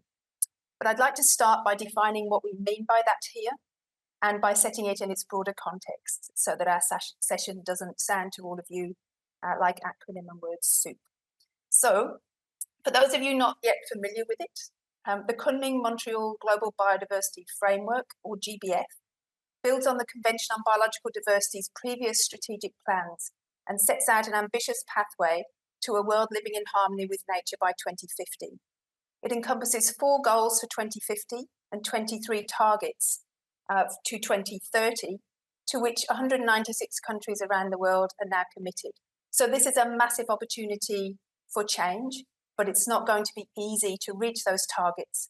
And so the IUCN has developed the Global Species Action Plan, or GSAP, which steps through what actions need to be taken to achieve each of those 23 targets and maps these actions to relevant tools, guidance, and training opportunities to support government and non-government agencies to play their part in reversing the decline of biodiversity and in sharing the benefits of that equitably. Planning is expected to play an important part in all of this. What we mean by planning or strategic planning is any series of steps with associated tools that help us understand or decide what outcome we would like for biodiversity or elements of it, what is currently in the way of that, what we should do about it, how we'll get it done, and what we'll measure to tell us that we're succeeding or that we need to change course. Could I have the first slide, please? Obviously, planning to conserve a nation's biodiversity is complex and can take many forms, which are simplified here into 4 major planning approaches, including spatial planning for biodiversity that helps us optimize the location and size of our protected area networks. And will help a lot of species that way, but it won't be enough because we can't always put our protected areas where we might like to put them, and they're not always in great shape. So we also need biodiversity management planning. And this helps us work out how we'll restore and manage and support ecosystems and habitats inside these areas, but also outside them. And in addition to these, there are some threats to biodiversity that will benefit from what we're calling here systemic threat abatement planning that can support multi-area, multidisciplinary, and sometimes international threat abatement efforts for especially complex threats that cannot easily be tackled solely at the area or site level. So, for example, wildlife trafficking, certain diseases, some invasive species, and so on. All of these areas of planning are critically important to conserving biodiversity. They all contribute directly to various of the GBF's 23 targets, and they all need to be part of national biodiversity strategies and action plans, or NBZAPs. However, they can work too slowly or inadequately for species already threatened with extinction, illustrated in that bottom segment there, falling into that net, hopefully. These are our target 4 species. These known threatened species are falling through the gaps in other approaches and can really benefit by being placed front and centre of the planning conversation, either as individual species or as groups of species with similar planning or similar conservation needs to ensure that they get targeted and urgent planning and action attention, as well as recommendations that feed back into spatial, habitat or threat management planning. Key recommendations in these cases may also include highly intensive species management in situ, such as translocations or the provision of artificial habitats, or ex-situ, such as propagating individuals for reintroduction or seed banking. This is what we mean here when we talk about species conservation planning. It's the area of planning most relevant to GBF's Target 4, and tools for it are provided in section 4.2 of the GSAP. Could I have the next slide, please? Within the IUCN Species Survival Commission and within GSAP section 4.2, we advocate a science-based approach to planning in which stakeholders participate and their voices are heard, and in which all management options in situ and ex situ are properly explored. And there's evidence to show that planning done this way can be a turning point for conservation efforts that over time can lead to measurably positive outcomes for species. However, though many thousands of species could benefit from this kind of approach, relatively few receive it. So in this 30-minute session, we'll look at some species conservation planning case studies and discuss some of the challenges to and opportunities for expanding species conservation planning or recovery planning to more of the species that need it. Could we lose the slides now, please? Thank you. Our panelists today have extensive experience that stretches from planning and coordinating multi-country single species conservation initiatives through to national government-led planning tied to NBZAPs, all the way to multi-country, multi-species planning across an entire region. So I'd like to welcome Jessica Lee from Mande Nature in Singapore, Moonhyun Shin from the National Institute of Ecology in the Republic of Korea, and Aurore Trottet from the IUCN. And so that I can do less talking and they can do more talking, I'd like to ask each of you to introduce yourselves, to talk about your current role in planning, and a brief summary of the project or projects that you're going to be reflecting on today and sharing information about. So could we start with you, Jess? Sure thing. Thanks, Caroline. Hey, everyone. So my name's Jess. I work for Mande Nature here in Singapore. But for the purposes of this chat or this session, I am also coordinator of the IUCN SSC Asian Songbird Trait Specialist Group and a steering committee member of the IUCN SSC Hornbill Specialist Group. Within the Hornbill Specialist Group, I also coordinate activities of a specific working group dedicated to one species that spans across 5 countries in Southeast Asia, and that's the helmeted hornbill. And as Caroline indicated earlier, this is an example of a single species but multi-country conservation approach. And I was part of the conservation planning exercise, but also now tasked to carry out and implement the actions identified in that plan and coordinate efforts on the ground. Now, in the context of the IUCN SSC Asian Songbird Trait Specialist Group, this is a bit more complicated. It's multi-species. I think we're up to 50 over species now across Southeast Asia. So multi-species, but also multi-countries. And obviously that presents all kinds of challenges because just like the helmeted hornbill, songbird keeping and the use of hornbills are all quite tied to regional cultures and tradition. And so managing that and try to initiate conservation action, across multiple countries is not always the easiest thing, whether it's one species or a multitude of species. And so the purposes of this conservation plans that I had the privilege of being part of really helped us pull together strategically, actions that we could carry out effectively or more effectively on the ground in hopes of reversing the threat of extinction for these species. Yep, that's it for me. Thank you, Jess. Moonhyun, would you introduce yourself, please? Yeah. Okay, thank you. First of all, I would like to thank you for giving me this opportunity to share my experience with all the participants, and it's great to be here at your session. And this is Moonhyun Shin, and I've worked for Research Center for Endangered Species at National Institute of Ecology in Republic of Korea. And my major tasks are cooperation and response to international organizations, including CBD and ICN, and organize and manage species conservation planning workshops for endangered species in the country. I prepared and assisted ICN CPSG's species conservation planning workshops for 3 target endangered species in Republic of Korea.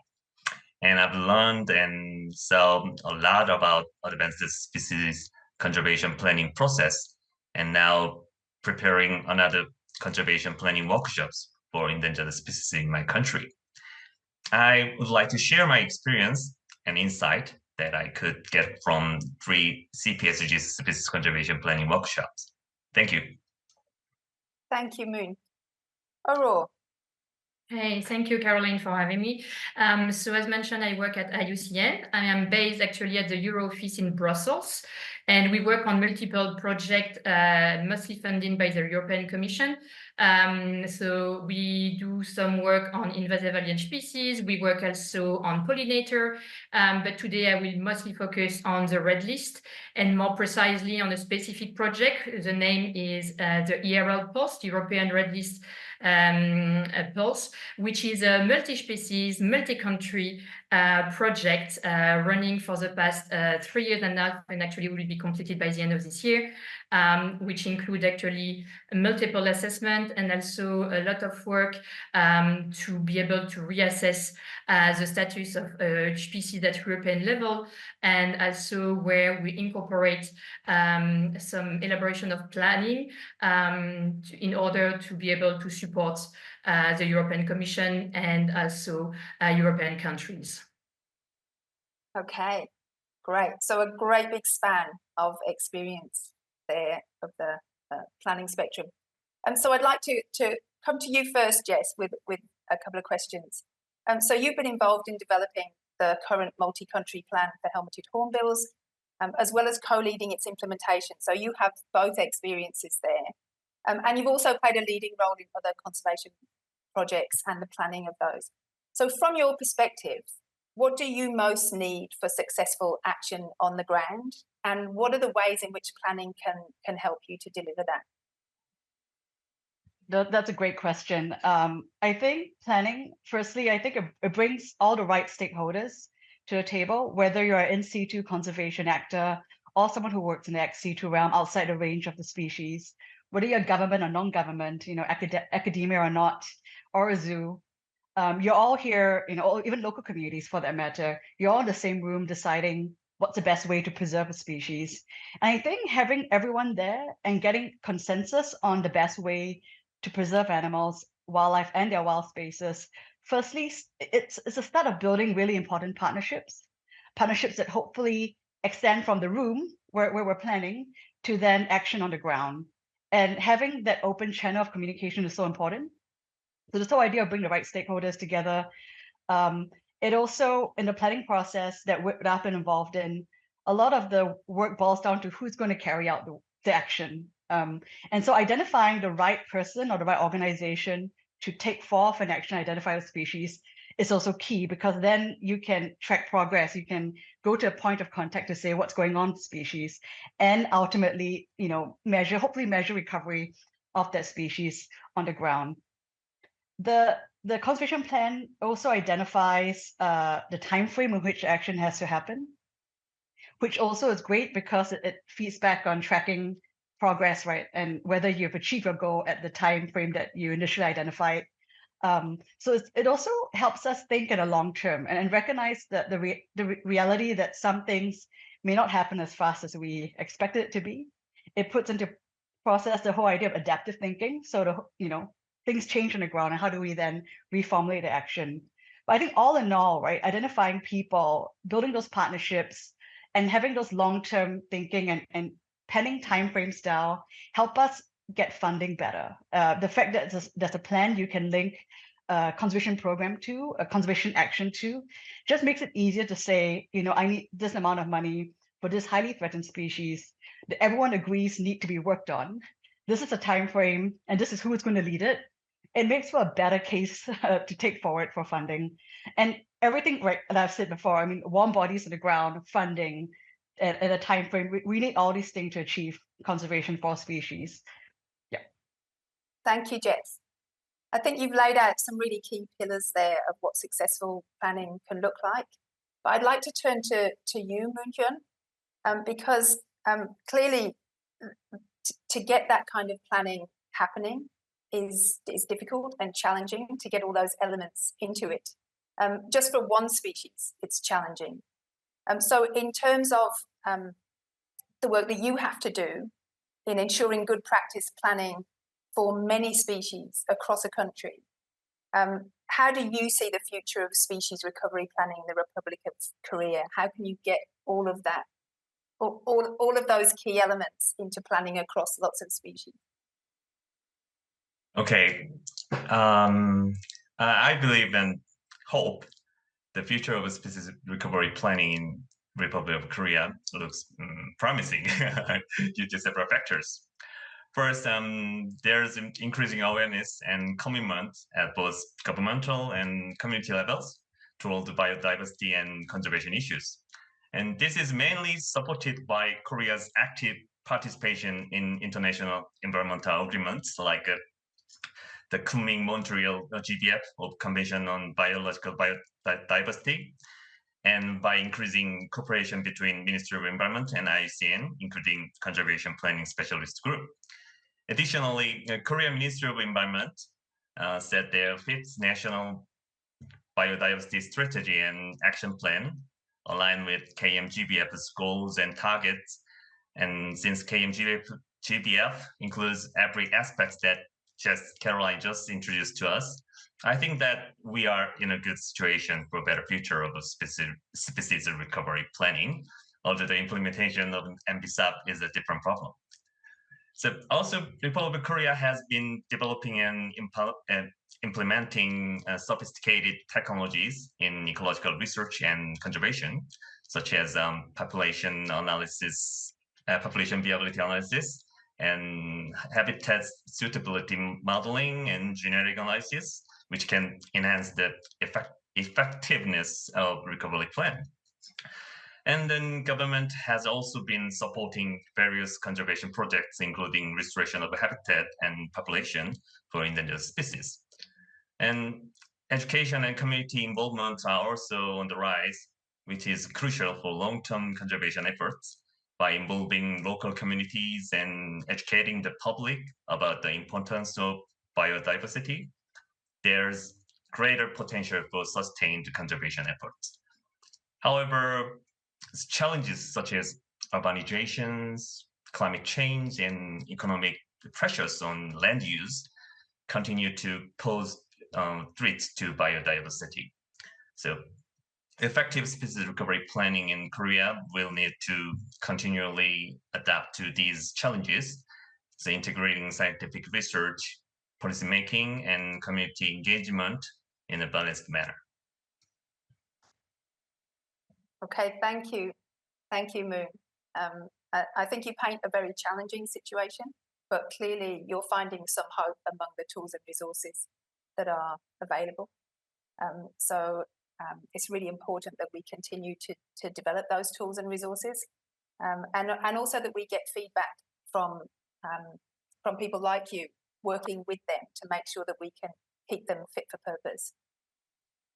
So So we've heard from both Jess and from Moonhyun now about both the challenges of planning and also some of the tools and benefits that we can get from it for conservation on the ground. But I wanted to come to Aurore because you are at the extreme end of the ambition of planning. And you have experience of planning at huge scale, so for potentially thousands of species at the level of the European region, which includes, of course, dozens of countries. Can you talk us through how you see the EU Pulse project moving from red list assessments to action on the ground across so many countries? Yes, thank you. Definitely, there's a big gap. So actually, this project, I would like to go into a little more into detail. So the Pulse project is actually to aim to measure the pulse of the European biodiversity by reassessing actually the threatened status of almost 10,000 species. So this project started 3.5 years ago and will be ending by the end of this year. And we aim also to determine the trends of the status of the biodiversity using the Red List Index. So actually, doing this reassessment is very useful. It's a huge effort. And we really want to use the Red List data further. First, by using this Red List Index to really identify the genuine improvement or deterioration of taxonomic groups, and by determining the extinction risk. This tool is very useful actually for the European Commission and national authorities in order to report against international targets, the most recent global assessment on endemic species. But as mentioned, it's a massive project. We are assessing vertebrate, invertebrate plants at the same time. So it's very difficult to focus and to think about individual conservation planning. So that's why we have no choice in this project to group them in species which have likely similar conservation needs. And this is why actually we have integrated the access to plan and the collaboration with CPSG on some of this taxonomic group. And this actually allows to obtain a European level planning, mainly using the experience of experts by providing, like the recommended action on specific key areas as Europe-wide. So our project, includes, so the European Union it's 27 countries, but we work also at the pan-European, so actually also at the European continent. So that's why the area it's massive, and that's why we aim to obtain and to provide tool actually which will support and provide information at national level to socialize and customize this recommendation for delivery by local and national stakeholder groups. And it has already been working actually, because previous, like a couple of years, we have completed the European Red List assessment of overflies. And actually this is when the first access to plan report was done at the European level. And we know for sure now that actually it has worked at national level, because Denmark has already used actually the information provided in this A2P report to put into place a conservation plan to the country. We hope also, with all this information and this planning, to provide a funding mechanism from the European Commission in order to operate and support such action and monitoring at the field level. So this is how we start from the bottom up, to the top. Sorry, so for the top to go to the bottom. This is how actually our project is aiming to support conservation action on the field and the ground. Thank you. Okay, thank you, Aurore. It still makes me want to breathe into a bag when I listen to you talk about the scale of that project. But yes, we have an amazing team to support us. Big. Yeah, it's so important that we think big, because we don't have long to 2030, right? So, yeah. So Aurore mentioned a number of tools there. She mentioned the Red List assessments, which I'm sure most people are familiar with, the Red List Index, which is a really valuable tool in that EU Pulse project. Moon mentioned population viability analysis. He mentioned habitat suitability modelling. All of these things there are links to in the Global Species Action Plan if you haven't found them already. So I just want to come back to tools again, because I think that is one of the ways in which we're going to all be able to help each other move forward with solid plans and then be able to implement those plans, as long as those plans are delivering the kinds of things that Jess talked about earlier. So Moon, can I just come back to you and ask you what you think the key components and challenges will be of the programme of recovery planning that you're developing, and what kinds of tools and resources are you finding useful as you move forward? Okay, I would like to answer your second question first. I believe that the IUCN and CPSG's species conservation planning guidelines are very useful tools for us. And I think we just need to adjust it to the situation in the Republic of Korea. We are working to that end. And for your first question, there are many important components to set up an effective species conservation plan, like how to choose the target species for the planning among the 282 official endangered species in Republic of Korea.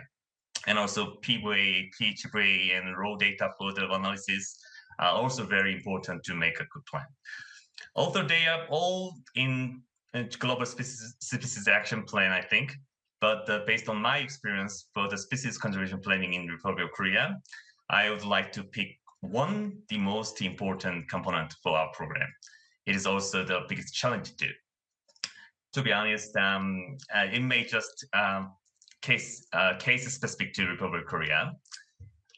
Even though now Republic of Korea is considered as one of economically and democratically advanced country, but we still have much to learn in terms of biodiversity conservation, including species conservation planning.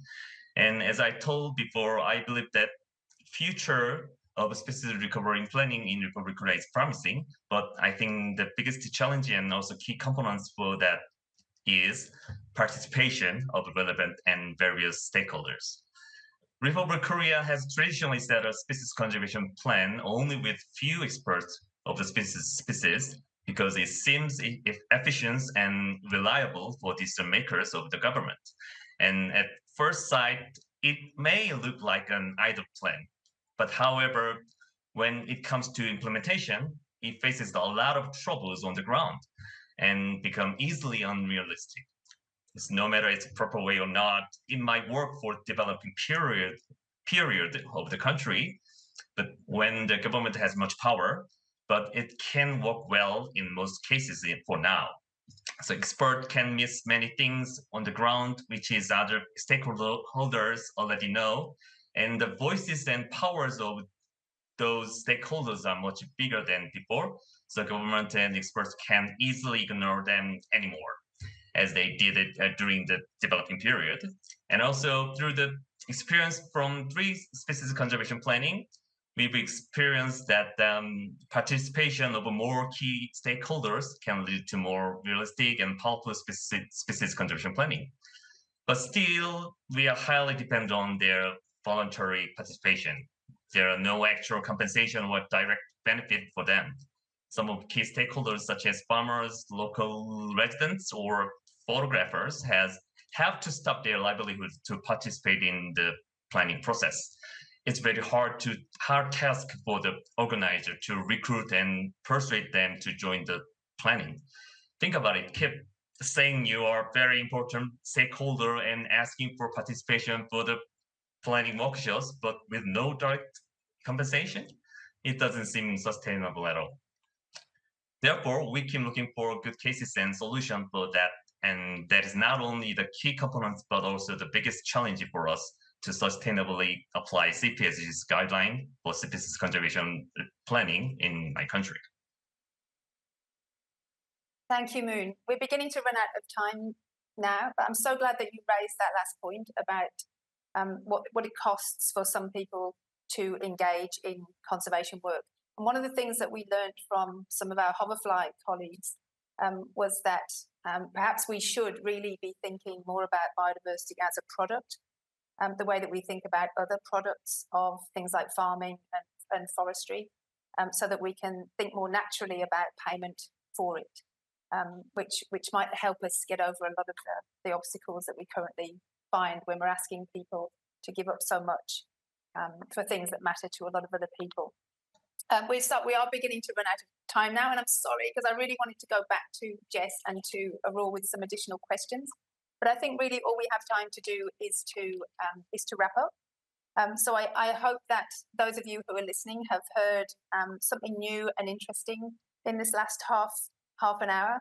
And if you have, please consider checking out the CPSG website for further information on planning within the IUCN Species Survival Commission, or putting some comments in the chat that we can follow up on later.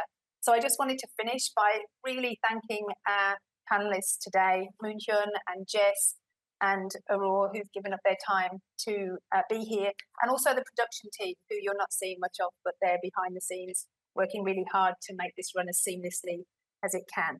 So thank you. Thank you.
Muchas gracias a Caroline, Aurore, Jess y Moon por este interesante panel sobre la importancia de la planificación para la conservación de especies.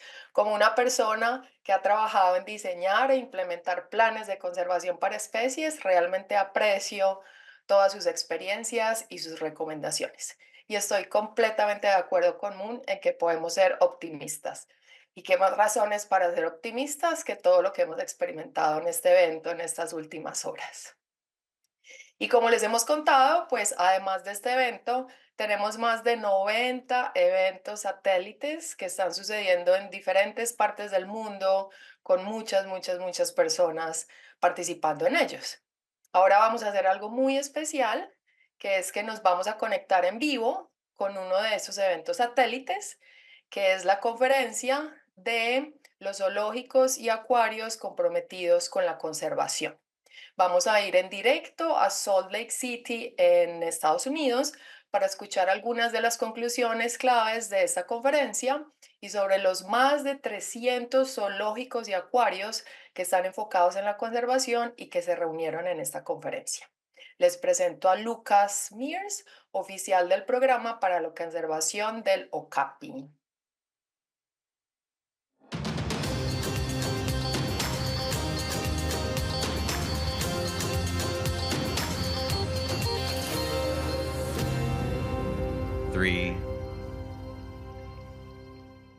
Hello, everyone around the world, and thank you for joining us here in Salt Lake City, Utah for the 2024 Zoos and Aquariums Committing to Conservation, or ZACC, conference. I'm here live at our conference with 200 incredible people. I'm going to ask them to turn around and clap and wave to the camera. We're here today this week putting our heads together to build relationships and find solutions on how we can best protect the species we love so dearly, much like the mission of the World Species Congress. And if you're watching us here today, I know you share the same interest and passion in finding solutions to protect the species and ecosystems you love as well. The ZACC conference was created 30 years ago to bridge zoos and aquariums with in-situ conservationists to find solutions that work to protect species and build long-lasting relationships and partnerships. Just yesterday, we hosted a panel titled "The Importance of Developing Partnerships to Build Enduring Projects." And the goal was to hear from 5 people from organizations that have existed in their communities for over a decade, and how partnerships have allowed them to endure challenges and celebrate successes. And I'm going to provide a very brief synopsis of that panel here today for all of you. These panelists included Dr. Arnaud Debier with ICAS, Dr. Elizabeth Ross with the Kasisi Project, Dr. Mark Ankernaz with Hutan, Susie Lewis with Conservation Fusion, Dr. Ed Lewis with Madagascar Biodiversity Partnership. What we learned from this panel is that much like the need to protect and restore biological diversity, diversity in partnerships is key to a successful project or program, meaning that partnerships can be with anyone or any organization, from a single individual to a group of people, a community, a protected area, governments, and partnerships, and governments. And partnerships can even be with people or organizations that have very different missions and intentions. And regardless of what style or level of partnership, we learn that partnerships take time to work out the details, time for agreements, but most of all, time to build trust. But it's often worth that time and effort to cultivate and maintain these partnerships, because it takes a village to implement a collective effort in whatever we're trying to accomplish. We cannot do it alone, because the amount of work and effort needed to protect the world's biodiversity is enormous. But how do you even start a partnership? When exploring a new partnership, it's important to listen and gain the other perspective to see where their vision, mission, and goals align with yours, and to better understand what their interests are and what can motivate them to join your cause and your effort. And it can be as simple as language. Dr. Arnaud Debier shared a perfect example of how the ECOS team is working to reduce road mortality of giant anteaters in South America. They noticed a high occurrence of giant anteaters killed by vehicle collisions. And when they began trying to partner with the government and private landowners, attempting to make change by reducing speed limits, increasing signage, or making any effort to reduce vehicle collisions, they were referring to the animals as roadkill, but that was focusing on the animal. But after challenges trying to make any of those changes or to reduce these vehicle mortalities of giant anteaters, they began referring to the incidents as vehicle collisions and looked at the data of human deaths and the costs of these vehicle collisions. And that data encouraged the government to make change that resulted in reducing giant anteater collisions that protected both anteaters and people. So simply changing the language brought that partnership together. One key theme that was woven throughout all of the panelists' statements was trust. Trust is a key component in partnerships, and it's important to for each individual or organization to trust the other. But trust takes time and often needs to be shown or proven to each other as time progresses. And a way to facilitate this trust and manage expectations of each party is putting in place an MOU, or a Memorandum of Understanding, a written document that clearly outlines the responsibilities of each party, that helps in managing each other's expectations, intentions, and goals, and assists in holding each other accountable. We also learned that partnerships will not always be split evenly, 50-50. Often they result in a 60-40 or a 70-30 split in time, effort, or resources, and that's okay. The effort can fluctuate between parties as time progresses and eventually evens out over time. But as long as that agreement is in place, we can understand that fluctuation will change over time. Partnerships also allow for scalability. Dr. Ed Lewis shared an example in Madagascar in his reforestation work. Forest loss is a major threat to wildlife and ecosystems in Madagascar, and what started as a lofty and turned out to be a wildly unattainable goal by himself of planting 1 million trees in a year, he realized he can do so much more for reforestation forests in Madagascar by developing partnerships with other organizations with a common goal, and has now planted over 7 million trees. Woo, that's awesome. Give him a round of applause. While the panel focused on the benefits of partnerships, we also acknowledge that partnerships sometimes do not work out. And when we shared when it's time to remove yourself from a partnership.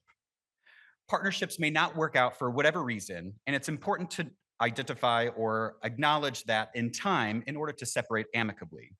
Situations vary, which is why it's best to have clear and open communication to acknowledge the termination of the partnership if it's needed. After hearing from all of our 5 panelists, at the end of the panel, we asked the 200 attendees in front of me, all of you here today, to provide a word that you believe that is the most important component of developing a partnership, and the result is this word cloud. For those unfamiliar with the word cloud, it's a collection of words that helps visualize the frequency of the words that are shared with the larger and darker font words occurring more frequently and therefore suggesting a higher importance or at least a higher value to the people that are participating. I'm going to highlight the 6 largest words in this and talk a little bit about the importance of each. Commitment, front and center.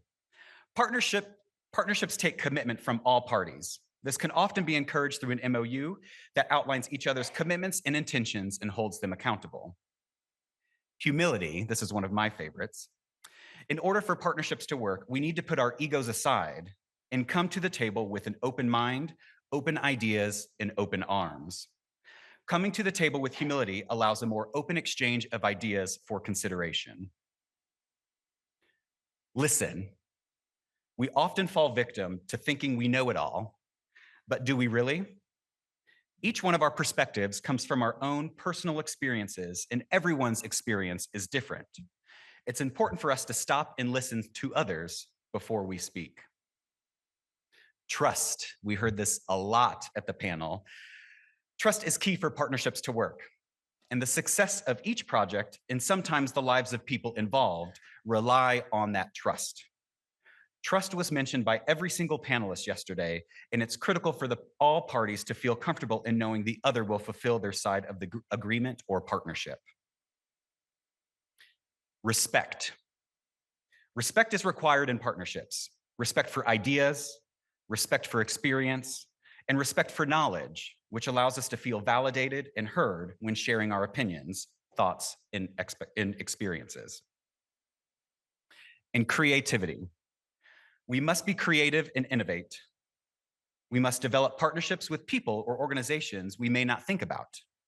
In conservation, we often preach to the choir on protecting species, but as conservationists, we need to be creative in how we are reaching new audiences and get on their level and understand their motivation in order to work together for a common goal.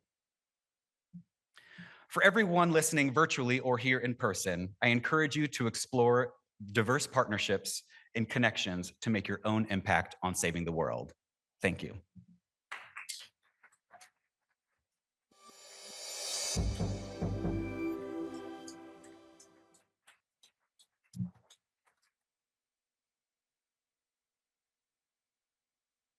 Muchas gracias, Lucas, por este cruce con la conferencia de zoológicos y acuarios comprometidos con la conservación.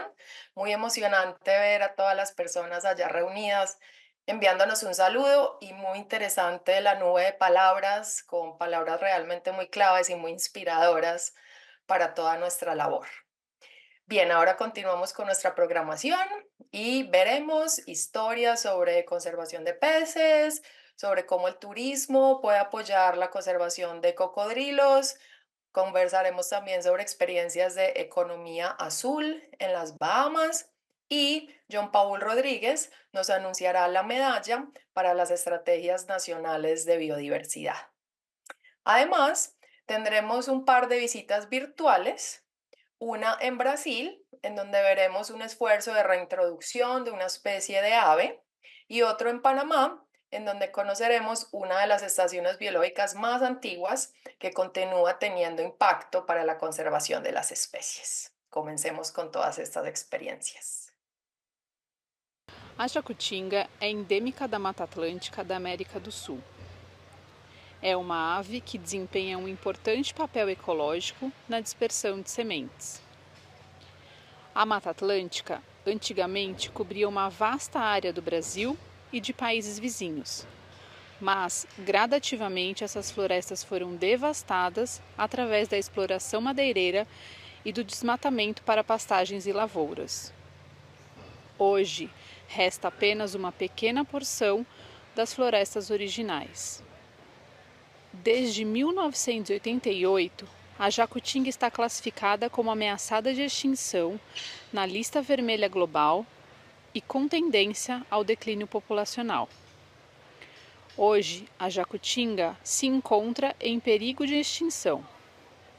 Uma das principais causas de sua ameaça é a extração ilegal de palmito, que destrói a palmeira jussara, uma de suas mais importantes fontes de alimento. Eu sou Paloma Bosso, médica veterinária e diretora técnica no Parque das Aves. Para reverter esse quadro, criamos o projeto Voa Jacutinga, contribuindo com a conservação integrada dessa espécie e melhorando sua situação em parte de sua área de ocorrência natural. Articulamos com o governo e outros parceiros para planejar e priorizar ações efetivas para salvar a espécie. O Parque das Aves desenvolveu um programa de reprodução, favorecendo o nascimento de filhotes com cuidados parentais em ambientes que propiciam comportamentos naturais.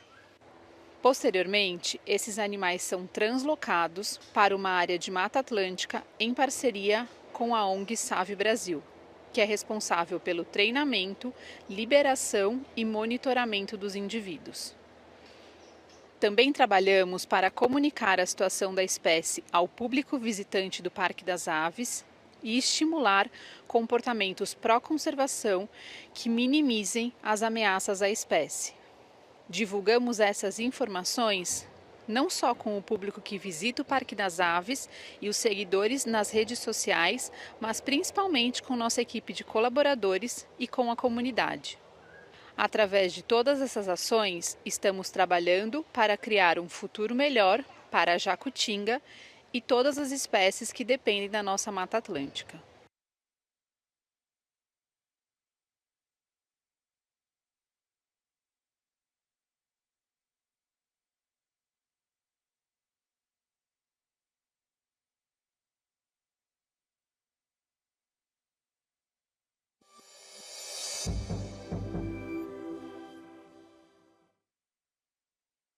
Mi nombre es Lisbeth Rodríguez, soy panameña, tengo 8 años trabajando en la isla Barro Colorado, una isla artificial en el medio del Canal de Panamá.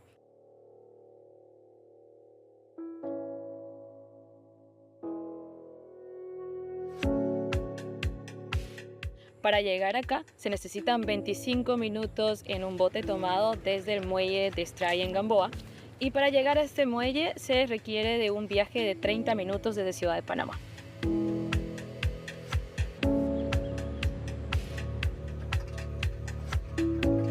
Barro Colorado es uno de los bosques tropicales más estudiados del mundo.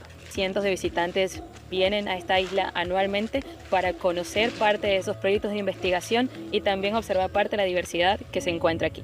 Es fácilmente poder observar diferentes especies de monos, insectos y plantas al caminar por los senderos en un par de horas. A pesar de ser una isla alejada en el medio del canal, la estación de Barro Colorado cuenta con acceso a internet, señal telefónica y electricidad. Esto permite que sus investigadores puedan correr proyectos a largo plazo y también mantener comunicación con familiares y asesores. Aquí en Barro Colorado puedes permanecer durante cortos o largos periodos de tiempo, ya que cuentan con dormitorios bastante cómodos que te permiten descansar y tener muy cerca el bosque y el laboratorio para realizar tus experimentos. También cuenta con una cafetería. En esta cafetería puedes tener un intercambio cultural y académico con personas que nos visitan de todas partes del mundo. Barro Colorado cuenta con facilidades que permiten el desarrollo de diferentes proyectos de investigación, como lo es el monitoreo físico y ambiental a largo plazo en diferentes puntos de la isla. It's a beautiful day to be here on the Tabor today, because during this season a very important tree is blooming, and that is the Diptera paramensis.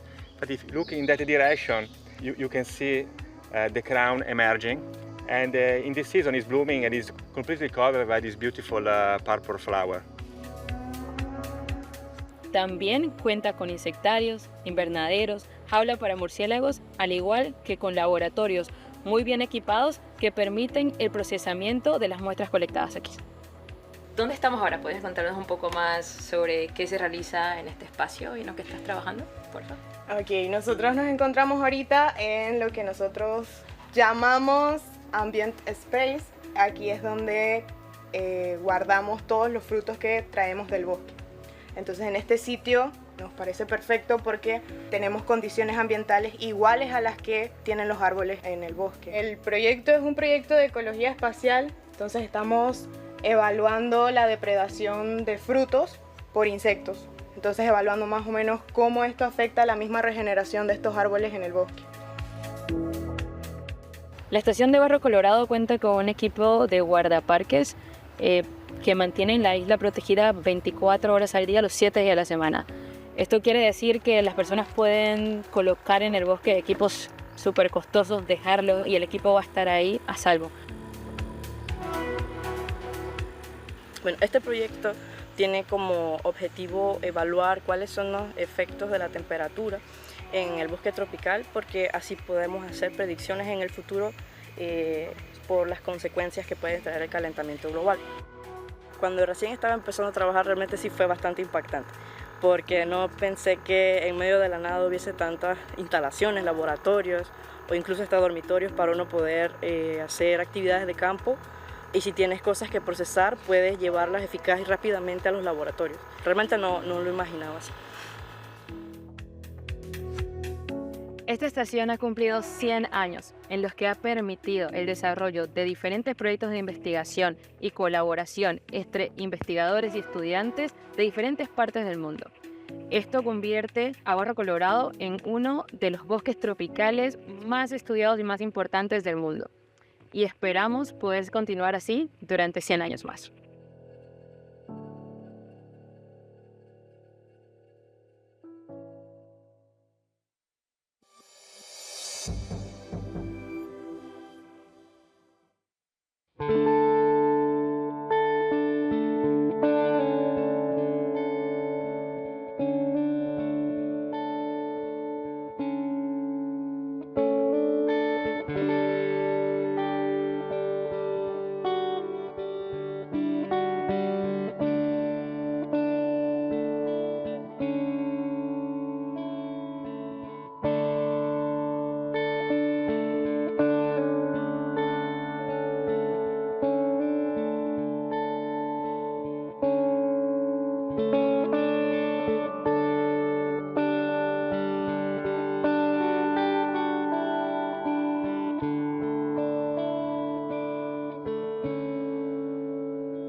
Hi, I'm Bradley Watson, Disney's Conservation Program Manager in the Bahamas, and I'm here to tell you a few success stories of biodiversity conservation and how it's connected to the blue economy here in the Bahamas. And you can think about that connection in small island developing states across the world.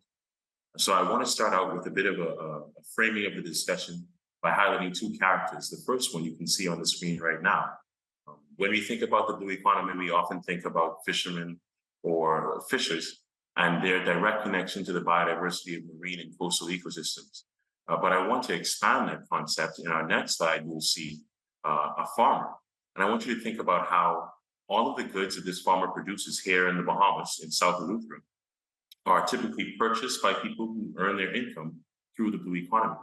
In addition, all farming practices are part of our local ecosystems and can impact coastal and marine ecosystems. We're going to come back to talking about this farm a little bit later when I talk about bird conservation and how it is also directly tied or indirectly tied to the blue economy. In the next slide, I'm going to give you a bit of a framework to think about the blue economy as an engine or as a black box that we use to transform the inputs of fisheries, tourism, and sustainable finance, which small island developing states desperately need, into infrastructure, preferably green infrastructure, that's going to help us advance toward a more sustainable future. Capacity, meaning human resources as well as natural resources, and then revenue, which is the fuel that keeps this engine going. I think it's really important for us to highlight partnerships that are going to create synergies that amplify the impacts of these inputs in producing the outputs. And in our case in particular, we've worked alongside government agencies, nonprofit agencies, and international agencies to develop these synergies that amplify our impacts, our positive impacts on the blue economy as we conduct business in the Bahamas. In the next slide, I'd like you to use this as an example. So this is our first success story. We're developing a cruise port at Lookout Key, and we've done so much study prior to this development that we've been able to design with conservation in mind. And so to the left, you'll see our transects where we do terrestrial surveys of this property.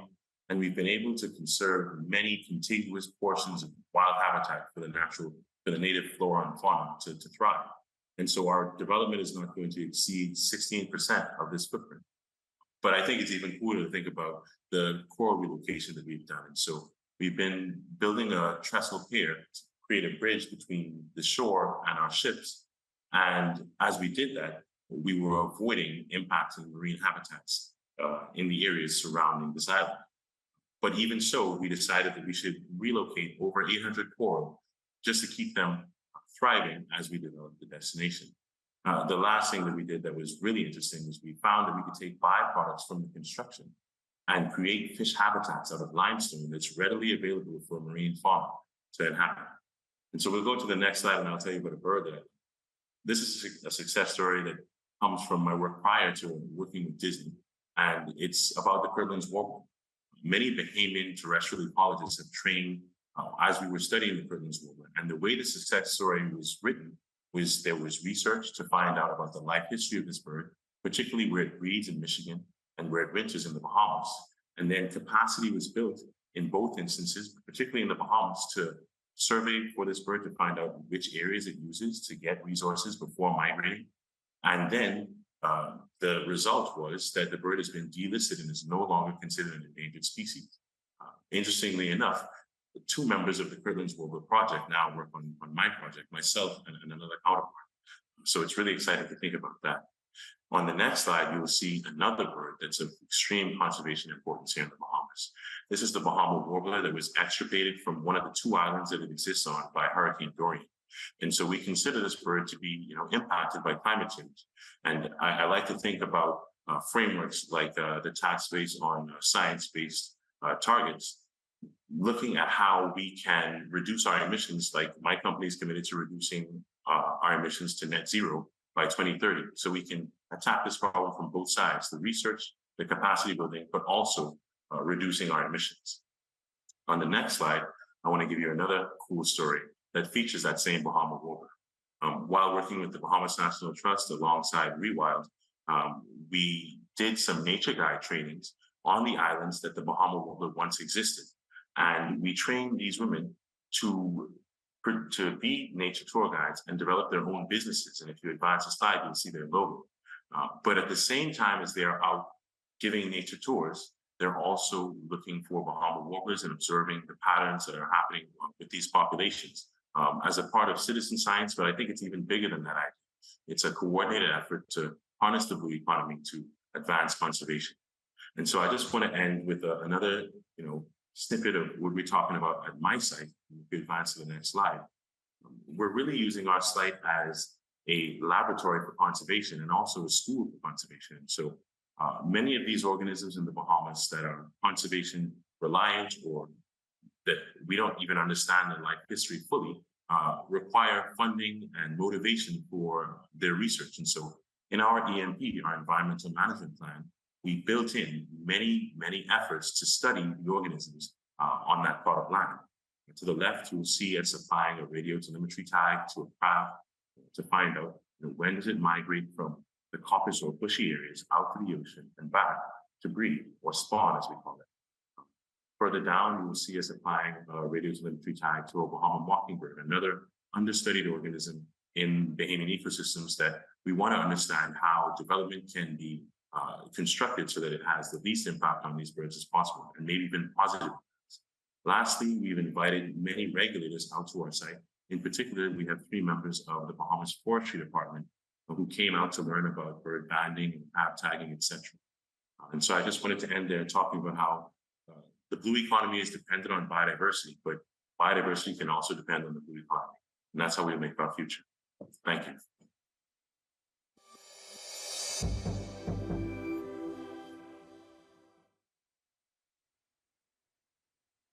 La Convención sobre Diversidad Biológica de las Naciones Unidas invita a los países a producir estrategias y planes de acción nacionales en materia de biodiversidad.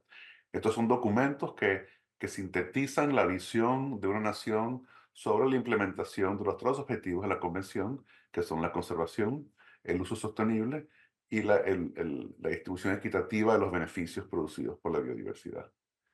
Cada país, en función de sus necesidades, de sus intereses, de sus prioridades, define estos planes de acción y estrategias nacionales. Y nosotros, desde Reverse the Red, Revertir el Rojo, estamos celebrando estos planes de acción mediante la creación de una medalla. La medalla de Revertir el Rojo, la medalla de Reverse the Red, sobre los planes de acción y estrategias nacionales en materia de biodiversidad. Vamos a otorgar 24 medallas, 3 para 3 países dentro de cada una de las 8 regiones estatutarias de UICN. Esta premiación se va a hacer sobre la base del uso del tipo de herramientas de manejo de información que genera la UICN, como la lista roja de especies, lista roja de ecosistemas, áreas de importancia para la conservación, áreas protegidas, pero no necesariamente utilizando las herramientas de UICN provistas a nivel global, sino los esfuerzos, especialmente los esfuerzos hechos a nivel nacional. Nos interesa muchísimo reconocer la creación de grupos de trabajo nacionales, la generación de bases de datos nacionales, en fin, el fortalecimiento de la capacidad de cada país de generar esta información y utilizarla para guiar sus prioridades.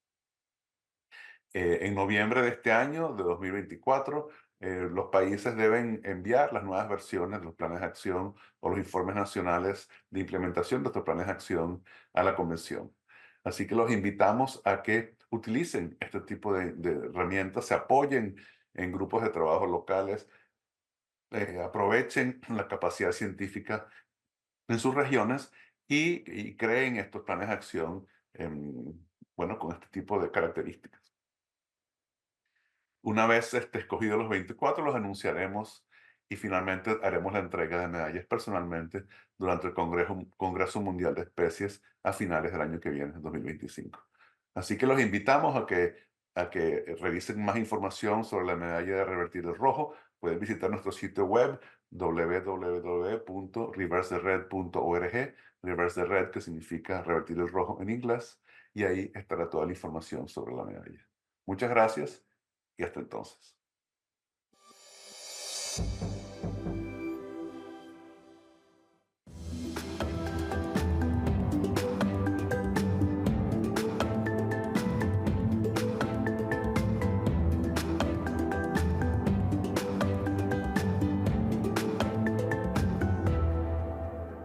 Hola, mi nombre es Eduardo Chanquín, vivo en la selva lacandona, aquí en el estado de Chiapas, en México, y lidero el proyecto de conservación Kenatbi.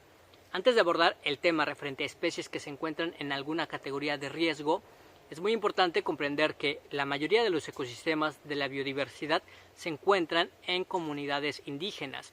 Y les voy a compartir un poco de mi historia. Caminando por la selva, acompañado de mi papá, íbamos a la milpa a sembrar maíz, calabaza, plátano. Estábamos caminando y yo estaba arrancando las hojas de las plantas. Creo que la mayoría de los niños que somos solemos ser un poco inquietos. Mi papá se percató y me llamó la atención. Me dijo que dejara de hacerlo porque el hecho de que las plantas no hablen como nosotros no significa que nos sientan. Las plantas también sangran. En ese instante no comprendí nada de lo que me dijo, esta analogía, esta metáfora, y años más tarde lo empecé a entender de acuerdo a las situaciones que iba viviendo a lo largo de mi vida. Y sí, el hecho de que los animales no se comuniquen como nosotros no significa que no sientan. Y eso fue un momento que me permitió cuestionarme varias cosas durante mi vida, como les comentaba. Por ejemplo, una de estas situaciones fue de que observaba que las personas mataban a las serpientes porque consideran de que todas son peligrosas, todas son venenosas y que representan un riesgo para las personas. Simplemente me cuestionaba de que si realmente era necesario hacer ese tipo de situaciones. Y así fueron varios momentos de mi vida que me llevó a cuestionarme y a preguntarme sobre que si es necesario llegar hasta el punto de matar a estos animales. Y es estas percepciones erróneas, negativas, que han llevado a estas especies a encontrarse en alguna categoría de riesgo, que se encuentran amenazadas o en peligro de extinción. Y así ha sido mi vida, de cuestionarme de que si realmente es necesario este tipo de acciones. Y mi cultura, de lo que me ha ido enseñando sobre nuestros conocimientos tradicionales y mi experiencia de vivir en la selva, me permitió llegar a la conclusión de que no existe ningún animal peligroso, sino que el ser humano crea situaciones peligrosas. Además de que comprendí de que toda cultura que ha preservado sus conocimientos a lo largo del tiempo generan grandes enseñanzas. Y esto fue lo que he ido compartiendo con la mayoría de las personas, y hay algunas personas que ya empiezan a comprender de que si les mostramos nuestros antecedentes históricos, o al menos en Mesoamérica, las culturas prehispánicas, en donde llegamos a catalogar a estos animales como deidades, como en el caso de las serpientes, Kulcán en nuestra cultura maya, y bueno, también el jaguar y otros animales más, como lo es el cocodrilo, que representaban animales sagrados dentro de nuestra cultura.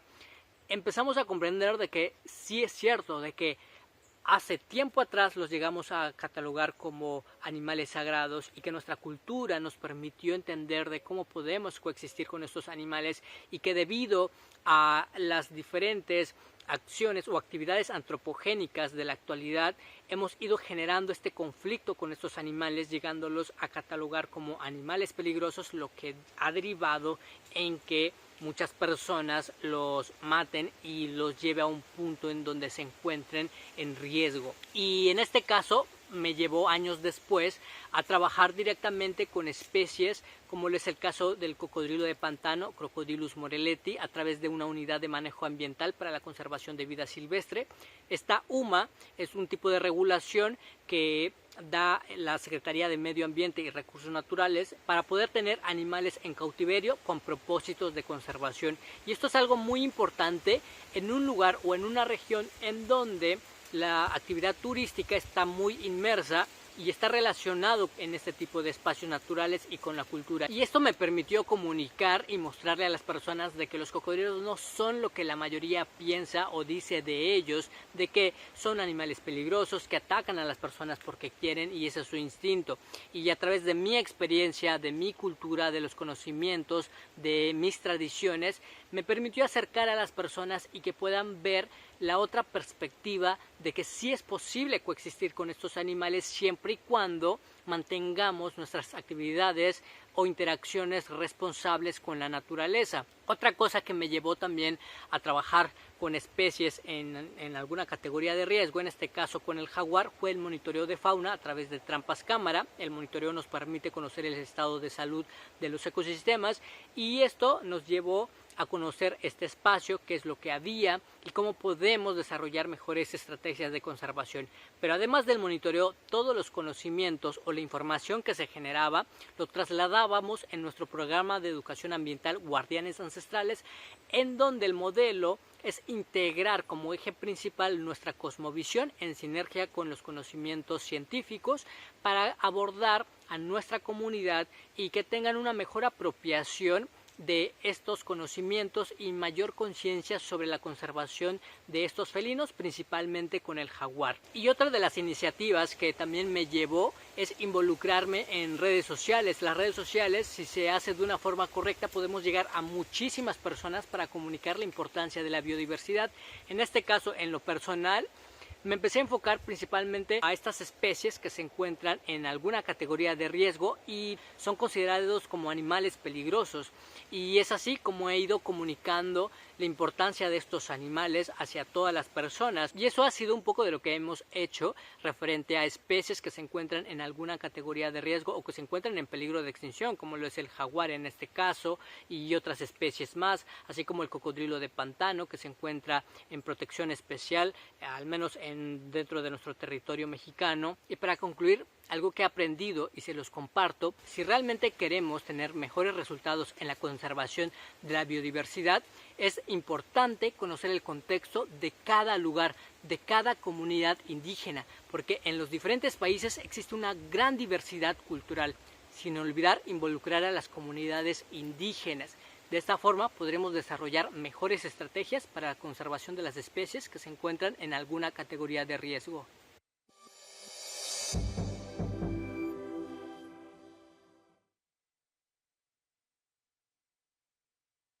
Espero hayan disfrutado de las visitas virtuales que hicimos al Parque de las Aves en Brasil y a la estación de Barro Colorado en Panamá, y también que hayan disfrutado de las historias de conservación de especies, gracias a Bradley desde las islas del Caribe y a Eduardo desde la selva lacandona por compartirnos sus experiencias. Recuerden que la mayoría de estas personas que presentan se quedan conectadas y pueden interactuar con ellas en el chat o en la página de su sesión que encuentran en la agenda. Recuerden también que tendremos acceso a las 24 horas de programación del Congreso muy pronto luego de que se termine. Así que se pueden poner al día en los eventos que no pudieron ver o repetir las sesiones que más les gustaron y acceder a todos los recursos que las complementan. Les quiero contar también que en el marco de este primer Congreso Mundial de Especies tenemos una iniciativa que se llama Compromisos para las Especies o Species Pledges en inglés, y ya tenemos más de 3.600 especies con compromisos registrados. Pueden usar este código QR que está apareciendo en pantalla para acceder a esta iniciativa. Estos compromisos son para organizaciones, agencias o colectivos que quieran comprometerse para frenar extinciones, revertir tendencias negativas o recuperar poblaciones silvestres de especies. Yo todavía estoy pendiente de incluir mi propio compromiso para las especies decicadas en Colombia. Si todavía no te has sumado a esta iniciativa de los compromisos para las especies de revertir el rojo, por favor considera unirte a esta iniciativa. Estos compromisos los usaremos para demostrar el impacto colectivo y la gran disposición que tenemos en esta comunidad de conservacionistas, también para mejorar nuestras colaboraciones y para identificar vacíos y prioridades para la conservación de especies. Entonces les invito de nuevo a que consideren esta iniciativa y que se unan a ella. Bien, a continuación conoceremos algo sobre conservación de orquídeas Drácula, pero primero les presento al doctor Gerardo García, director de ectotermos en el zoológico de Chester, y a Mark Outerbridge, ecólogo en el Departamento de Ambiente y Recursos Naturales de Bermuda, quienes nos van a contar sobre una experiencia de conservación del caracol de Bermuda.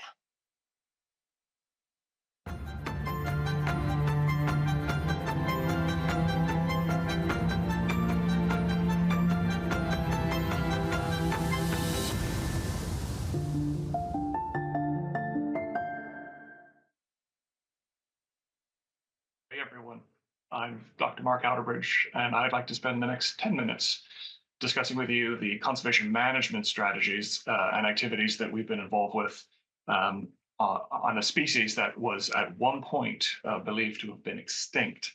And this, of course, is the greater Bermuda land snail. The first slide I would like to show you is a picture of a snail. It actually shows a subadult that has been marked with a fluorescent tag bearing a unique alphanumeric code. The species for snails, it's on the smallish side, about 25 millimeters shell diameter is the largest they grow to, which is about an inch. And they live for quite a few years. The species was actually rediscovered back in 2014 in this concrete alley, which is located in the heart of our capital city, Hamilton, in Bermuda. And it's a very small colony. It was only a couple of hundred individuals at the time that it was discovered. And the alley itself is remarkably small. It's only 200 square feet in area, which is less than 20 square meters. We believe that the snail colony has been living in that alleyway for decades. And as soon as they were rediscovered and it was brought to my attention, I sent 166 snails to the UK for ex-situ conservation management. As you can see here, this is the facility at the Chester Zoo in the United Kingdom, where the snails are being kept and bred. Excuse me. They're kept in tanks with cover objects and substrate, which the snails can burrow into and lay their eggs. And there's a team of staff dedicated to all aspects of their captive care and breeding. When the staff at Chester Zoo are up to their earlobes in captive reared snails, they package them up, and the time to send them to Bermuda has arrived. And so what they do is they get put in crates. They're insulated crates, and they are sent to London by a truck, where they are loaded onto a British Airways flight. That flight takes 7 hours to come to Bermuda, and it arrives at night. I go to the airport, I pick them up, unpackage them, examine the snails. In the 4 or 5 years that we've been doing this, we've had very, very, very good success with having them shipped. No mortality. It's a very, very smooth process. A lot of paperwork involved. But once they've been unpacked and examined, I keep them for the night, and then they get released in the next day or so following their arrival to Bermuda.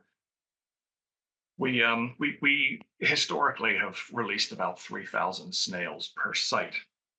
And the sites look similar to this one. The snails have had an upgrade in their accommodations from the concrete alleyway. We chose nearshore island nature reserves that have low impact on humans, very low levels of predators. And the first half dozen introductions were on islands such as this one. The snails, of course, have to be monitored after they were released. The first colony that we established was monitored actually for 5 years. And the scientist involved in it was looking at post-release survival, range expansion, habitat preferences, diet. The species is nocturnal, so those surveys do happen at nighttime. And so far, over 100,000 greater Bermuda land snails have been released at 27 locations across Bermuda, about half of them on islands and the other half on the main human-inhabited islands. And we are still in the process of monitoring their overall success and the establishment of them. Gerardo has been extremely important in this collaborative project.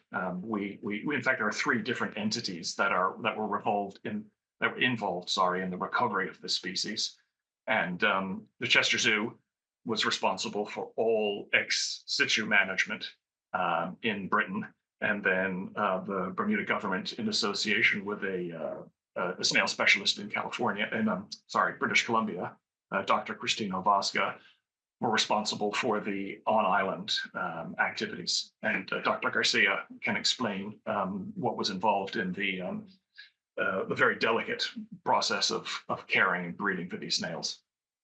Thank you, Mark. Thank you, everybody. I'm head of ectotherms here at Chester Zoo in UK.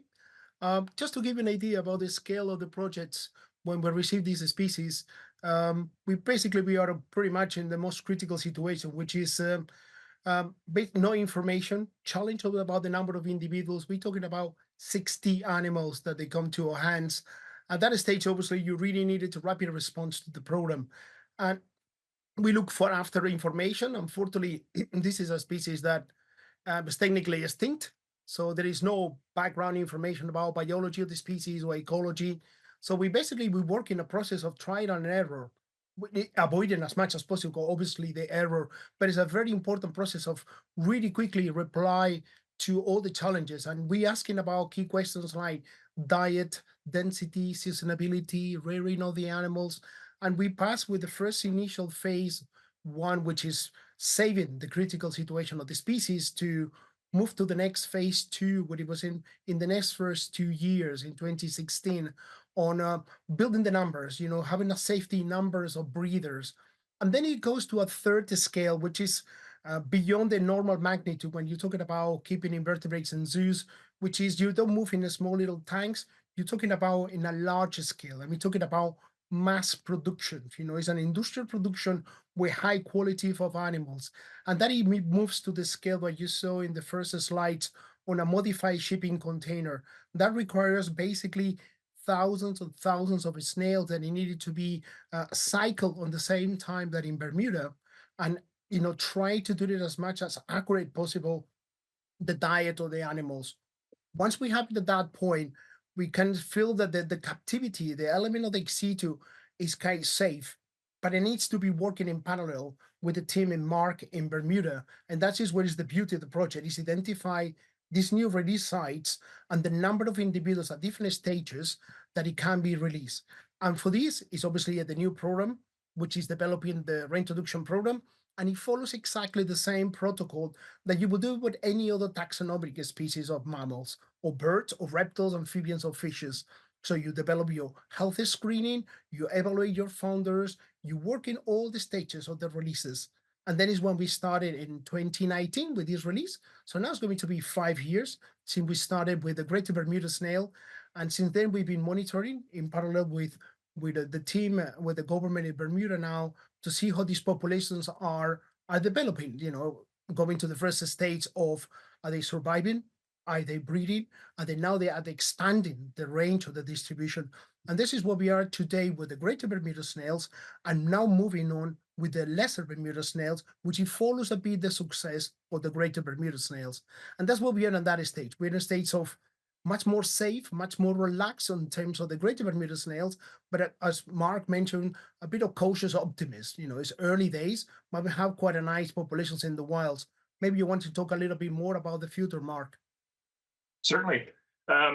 So far, we have, of the 27 sites where they've been introduced, we can confirm that there are robust colonies established on 6 of those sites, and they're all island nature reserves where predators are either absent or continually controlled. Predators like feral chickens, rats, carnivorous snails, and because Chester Zoo was able to produce so many offspring in captivity, we were able to then experiment with the main island sites where, unfortunately, the predators and the threats are still in existence. And we are hoping that we can get them established on the main island sites. But the recovery objective is to get them established on near-shore island sites, so that at least the species itself is no longer on the brink of extinction. Thanks, Mark. I think that's the perfect, nice story about the model that we've been developing, and now we can apply for new projects, like, for example, the Madeira on the deserted islands, land snails, which we're learning from that experience. Hopefully we can reduce the time of recovery, which is fantastic. Great partnership. It has been, absolutely.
Gracias, Gerardo y Mark. Qué lindos caracoles y mis mejores deseos con su iniciativa.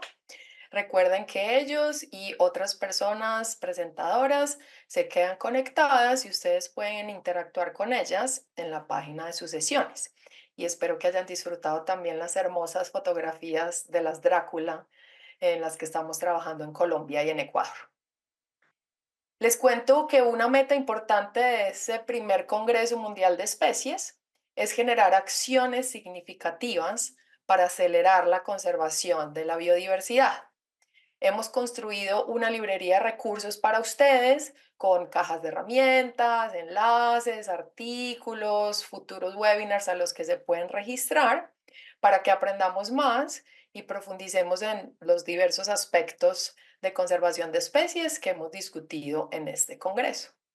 Por favor, dedíquenle un poco de tiempo para ir en la página web del evento a la parte de recursos y explorar todo lo que tenemos disponible para ustedes. Y si te gustó mucho una sesión en particular, los recursos asociados a esa sesión están vinculados en la página de la sesión correspondiente. Bien, ahora tendremos una conversación sobre los derechos de la naturaleza en Ecuador, un tema también muy importante.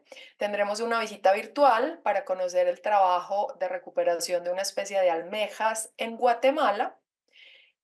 Y tendremos un resumen de uno de los eventos satélites que ocurrió en España, con palabras de Rubén Moreno Opo Díaz Meco, del Ministerio de Transición Ecológica y Retos Demográficos de España. También tendremos un proyecto de restauración de corales de una organización que se llama SAFE, o de iniciativas para salvar animales en extinción, de la Asociación de Zoológicos y Acuarios. Y también les anuncio que en menos de una hora tendremos el siguiente panel del Plan de Acción Mundial para las Especies.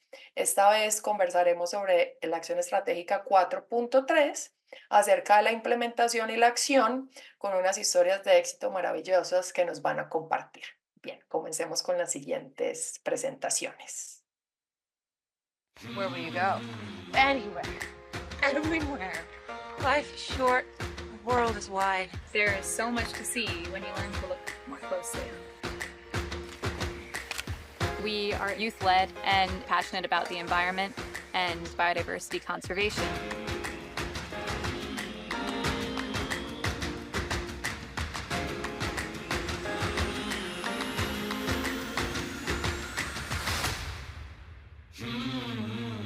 Marco went out on a hike looking for orchids. He found 400 meters of destruction made by mining companies. We put a drone up into the air. There. We located their camp, and the next morning we hiked in at about 5 a.m. to confront them and find out who they were working for.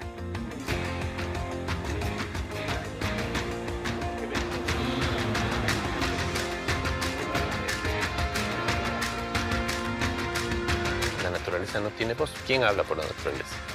La gente. Es nuestro trabajo.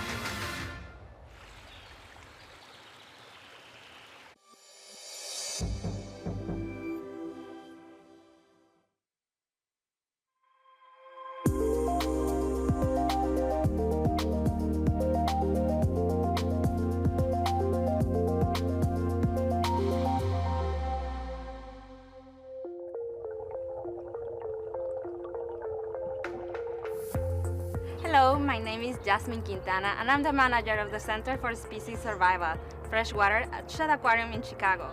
As the first designated center, with a focus solely on freshwater, we use applied conservation science to safeguard species and environments in key biodiversity hotspots. We are honored to be participating in this year's World Species Congress and to work alongside Reverse the Red to share these crucial efforts with a global audience. In partnership with the IUCN Species Survival Commission, we are working to empower governments, experts, and local communities to set and reach biodiversity conservation targets while celebrating and amplifying achievements for species in need. From the expansive Great Lakes to the unique, diverse, and complex, and often crocodile-filled freshwaters of Central America, various species of freshwater mussels reside. However, very little is known about them. In fact, the last recorded taxonomy for the region was compiled more than 100 years ago. We were eager to explore below the surface to uncover, understand, and identify more of these imperial species, animals that face the highest level of threats on the planet.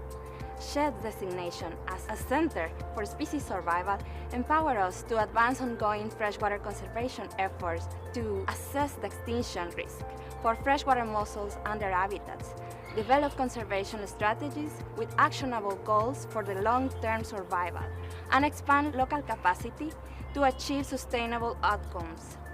Bolstered by a strong existing portfolio of freshwater mussel research conducted throughout the Midwest by our mussel expert, Dr. Kentaro Inoue, we have been able to scale our work across key areas of Central America in partnership with El Salvador Ministry of Environment, the University of Costa Rica, and University of San Carlos of Guatemala.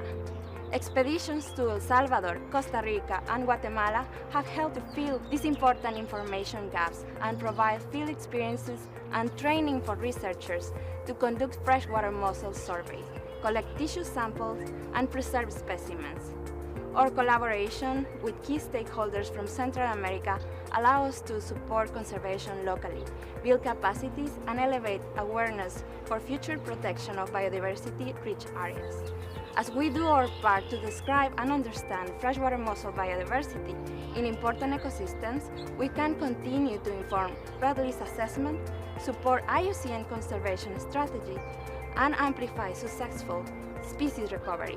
Without these efforts, freshwater mussel species could be going extinct before we even know they exist. Shedd's research team has begun compiling a gap analysis of threatened species for freshwater fishes and mussels in Central America based on the Red List of Threatened Species and National List of Endangered Species. By expanding research efforts and collaborations, we feel inspired and hopeful of the ripple effects that will ultimately protect precious wildlife and wild places for many generations. Water connects us all. Our collective efforts can make an impact. Together, we are making a difference for the future of freshwater mussels, as well as the plants, animals, and people that rely on these crucial environments. To learn more about our freshwater mussel conservation efforts in the Midwest and Central America, please follow us on social media and visit our website, sheddaquarium.org/CSS. From all of us at Shedd Aquarium and the Center for Species Survival Freshwater, thank you for being part of the solution to support our shared blue planet. Continuaremos trabajando para salvaguardar la biodiversidad en ecosistemas dulceacuícolas. Shed Aquarium y el Centro para la Supervivencia de las Especies Agua Dulce te agradecen por ser parte de la solución para proteger nuestro planeta azul. Adiós.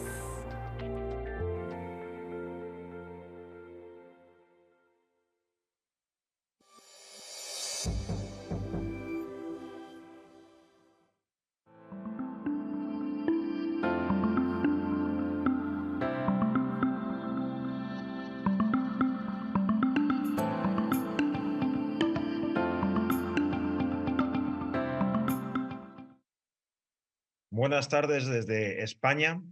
Es un placer, un honor para mí que participar en este evento mundial de UICN sobre el Congreso de Especies a nivel mundial. Presentaré la aportación que desde España estamos realizando a un aspecto tan importante como es la contribución al cumplimiento de los criterios de la meta 4 de UICN, del Marco Mundial de Cumming, y para ello aportaré una serie de informaciones que creo relevante pueden interesar a toda la audiencia.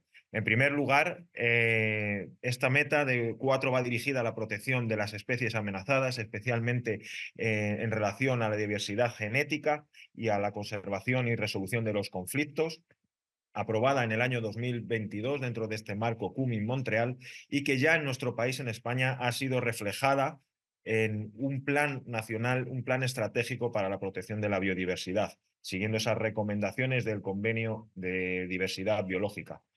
Esto se está reflejando en concreto en 9 metas concretas a nivel nacional relativas a la conservación de especies y sus hábitats, que próximamente serán incorporadas dentro de ese convenio de diversidad biológica.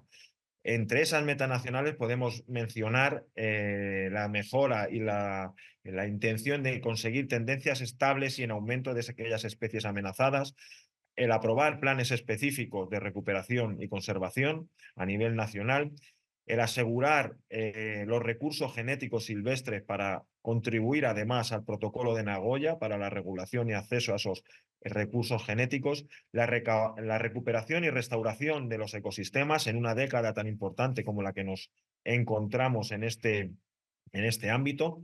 Igualmente también luchar contra algunas de las amenazas más importantes, entre las que se encuentran las especies exóticas invasoras, la contaminación lumínica y atmosférica, y también, por último, una cooperación directa con otros países, especialmente transfronterizos, con los que compartimos una biodiversidad común. El tráfico ilegal también de estas especies amenazadas es un factor que nos ocupa y sobre el que aportaremos e intentaremos enfocar muchas soluciones. Quería también ejemplificar algunas acciones ya en marcha en desarrollo de estas políticas, y una de ellas, en primer lugar, que tenemos en nuestro país, es la existencia de un listado y catálogo de especies amenazadas, que tiene su refrendo legal y que se actualiza de manera constante para identificar aquellas especies que más necesidades de conservación tienen. Ahí vemos en esa tabla el total de especies existentes de cada uno de los grupos taxonómicos y la inclusión en ese catálogo de especies amenazadas en 2 categorías, en peligro o en vulnerable, y también una categoría adicional, que son las especies en situación crítica, aquellas más urgentes sobre las que actuar, y que actualmente son 7 en nuestro país. La inclusión en estos espacios supone unos compromisos para las administraciones, como la aprobación de esos planes de recuperación, la inversión económica suplementaria, la necesidad de disponer de información precisa sobre la tendencia y una serie de condiciones en cumplimiento también de las directivas europeas. Pondré a continuación, y para terminar, 3 ejemplos sobre algunas de las especies más amenazadas. Una de ellas es la cerceta pardilla, marble teal en inglés, con la cual tenemos una situación bastante delicada, pero con la cual se están realizando actuaciones de mejora de hábitat, restauración de humedales, cría en cautividad, refuerzo poblacional. El urogallo cantábrico, el capercaillie, también tiene una situación muy delicada en nuestro país, una restricción de más del 80% de su presencia, y se está trabajando igualmente en un adecuado seguimiento, un aumento de la productividad y una cría en cautividad. Y por último, quizás el ejemplo más exitoso de una especie endémica en nuestro país, el lince ibérico, con la cual, gracias a las acciones de conservación, hemos pasado de menos de 100 ejemplares hace 20 años a más de 2.000 en el año pasado. Gracias a una coordinación entre administraciones, incluyendo Portugal, una cría en cautividad eficiente y una adhesión de la sociedad rural en nuestro territorio. Muchas gracias por vuestra atención y, como decía, un placer aportar este conocimiento desde el Ministerio para la Transición Ecológica y el Reto Demográfico de España. Buenas tardes.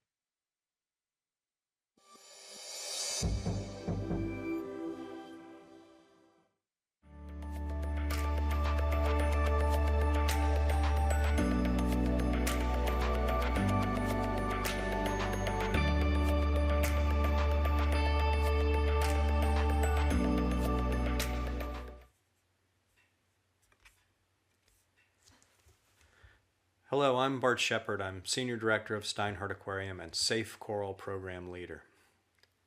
SAFE is the signature conservation program of the AZA. The goal is to leverage the unique skills, assets, and audiences of zoos and aquariums to prevent extinctions. Elkhorn coral, Acropora palmata, was our inspiration for SAFE Coral. It's a keystone species in the Caribbean, but starting in the 1980s, suffered more than 90% declines due to disease and habitat degradation. It was no longer successfully reproducing, listed as critically endangered, and limping its way along to extinction, and that to us was unacceptable. So we launched SAFE Coral in 2018 as the first SAFE program for an invertebrate.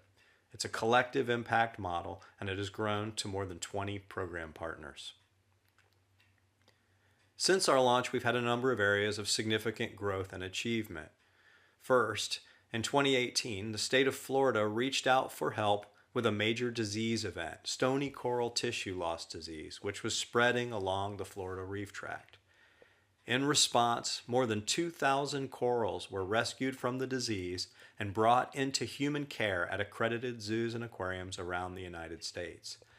These serve as an important living gene bank, ensuring these species' future, and also allow us to engage deeply with the public around coral reef decline.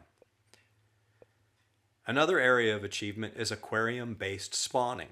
We've been developing capacity and approaches to do this for several years, and 16 species have now been spawned at 4 partner facilities in the USA alone, including Elkhorn coral, which at the Florida Aquarium in 2022 was spawned in human care for the first time in history.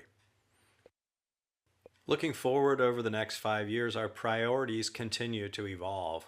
We'll maintain these living gene banks within our facilities. These can be used as broodstock for spawning efforts to drive reef regeneration, helping to create unique new individuals that can be outplanted on wild reefs. We'll be supporting research, especially research on coral resilience, assisted evolution, and ways that we can upscale our restoration efforts. If you'd like more information, you can find our full program plan on the AZA website, or feel free to reach out and contact me at the email address below. Thank you.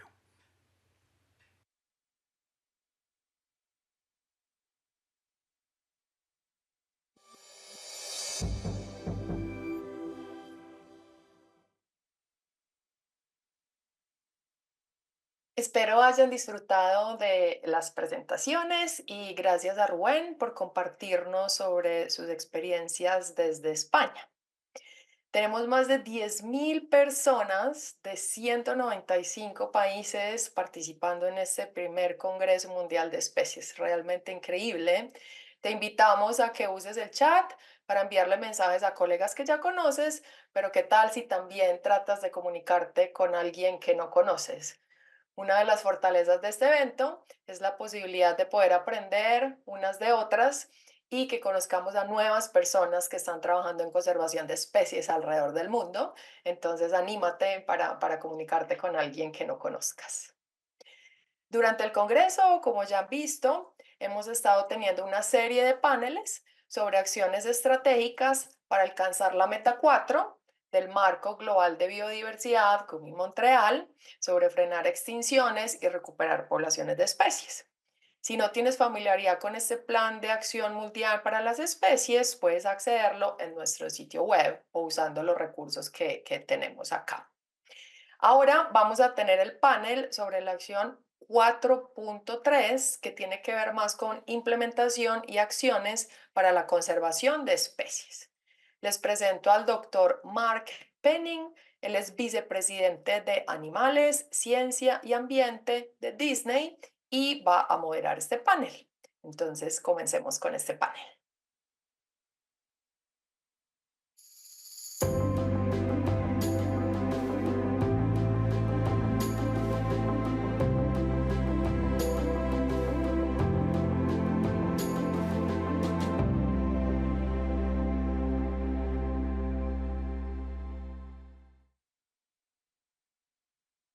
Good day, everyone, and welcome to this session. I am Mark Penning, and I'm talking to you from Disney's Animal Kingdom here at Walt Disney World in Orlando, Florida. I'm very proud to say that the Disney Conservation Fund is a sponsor of this very first World Species Congress. We're here in this session to talk about Global Species Action Plan 4.3. What is it? Well, it happens to be the broadest and probably the most difficult point to implement. And it says the following: enact measures to prevent extinctions and recover threatened species. It goes on to list 9 sub-points. I'm not going to go into those with you. You can read those. But the bottom line is 4.3 is all about using the assess, plan, act framework and moving from plan to act. Let me say that again. It's using the assess, plan, act framework and moving from plan to act. How many times do we get stuck in the planning phase? How many times do you hear, we can't start until we have more data, or we haven't connected with all the right partners yet? There's no doubt in my mind that we as a conservation profession need to get better at moving from plan to act. So how do we do that? To help us think about it today, I'm very pleased to introduce to you, firstly, Mr. William Sinea. William is a botanist, an entrepreneur, and a conservationist. He is the founder and CEO of Haiti's first botanical garden, alongside several other plant-based institutions, all dedicated to plant research, conservation, and ecosystem restoration. It's great to have a plant guy here. Thank you, William. I'm a veterinarian by training, but I'm a wannabe plant guy as well. So it's fantastic having you there. Welcome. It's important to see that this work stretches not just across taxa, but across kingdoms. Secondly, we have Miss Anne Mugo. Anne is the grants coordinator for the IUCN Species Conservation Action Team. Anne's role is to support a portfolio of conservation projects across the globe, from establishing the grant-making procedures all the way to coordinating the implementation of conservation initiatives. And thank you so much for joining. I want to point out we were due to have somebody from the Environmental Agency of Abu Dhabi who unfortunately withdrew at the last minute. I'm going to mention it here and there because that organization's done some incredible work with species in the wild, and we will reference those every now and again. So please understand when those do come up. Now, Anne, I'd love to start this session off with you. And it's something very personal. I'm sure there are hundreds of people out there that are saying to themselves, I want to do more. I'm a passionate conservationist at heart. I want to save wildlife. I want to save wild places. I just don't know where to start. I'm waiting for that big opportunity to come along that's going to knock me off my feet. You're in such an important position. You do such amazing work. Won't you share with all of us just how you got started. Great. Thank you, Dr. Mark. I began as a volunteer, and I emphasize an unpaid volunteer. So I was donating my time, not getting paid. But I had, I think, my eye on the ball. It was, and even now, I still, look back to those days and draw a lot of lessons and experience from that time. And it was the first time I experienced my first wild animal encounter, and I'm sure all of us have stories of that nature. It was the first time I encountered an angry community. But similarly, it was the first time that I engaged with understanding the workings of a national non-governmental organization. And all that has really helped me, even now in the work that I do. Those insights remain valuable.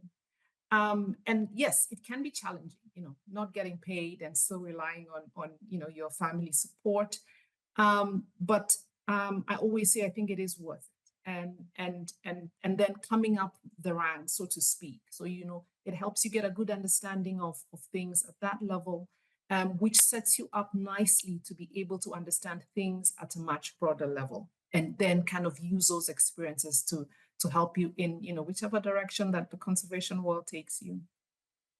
So unpaid volunteer, but you were passionate, you were effective, and you caught people's attention, and opportunities flowed from that. There's a lesson for all of us, no question. Thank you, and thanks for sharing. Thank you. Now, this whole meeting is about reverse the red, right? And there are so many great examples out there of species that have been saved, where we have reversed the red. From the UAE, there's the Arabian oryx story, which is just incredible. Scimitar horned oryx reintroduced into Chad. But there are many plant examples as well. Now, William, you've established the first botanical garden in Haiti. You must be so proud of that. But let's just consider that you did it in a country where political stability is not a given, where it can be challenging. And then just when you think you've got it all right, a hurricane comes over and causes devastation. How did you do it? Tell us, what were the ingredients that have made you so successful? Thank you, Mark. I will say the first, it's the mindset. And to understand the nature, it's always work for us, not against us. So when we have hurricane, that's the nature. So we have to adapt. So question for Kai Botanical Garden, we studied, I will say, because I am an entrepreneur, so I wanted to start things. I wanted to start the businesses, and I am a leader as well. So I know the role of a leader is not to complain about what happened, but to act to make something different. So every time there is a challenge, that's like energy for us to say, hey, there is a problem, so how to solve it? So they give us more possibility to think. So if everything is okay, I cannot do what I'm doing in Haiti. The first botanical garden, we started with less than $50, and today it's globally known as a botanical garden. I think it's a question of leadership, the desire to do something, and now we are coming for this world, not to enjoy it only, but to make a difference and make it better. So every time I'm talking with my staff, I try to remind them. So we are in a difficult country where we have a lot of natural disaster, political situation, but we cannot stay complaining. If we complain all the time, will be negative, and we cannot have good idea. Got it. Completely agree with you. And William, I think as we talk about the conflict and instability, from what I hear you saying, I guess the politicians can see that you're not taking sides, right? You're not there to be on somebody's side. You're not there to be a friend. You're there to protect the environment, and whoever happens to be governing you, hopefully will fall in with your line of thinking. Is that a fair way to think about it?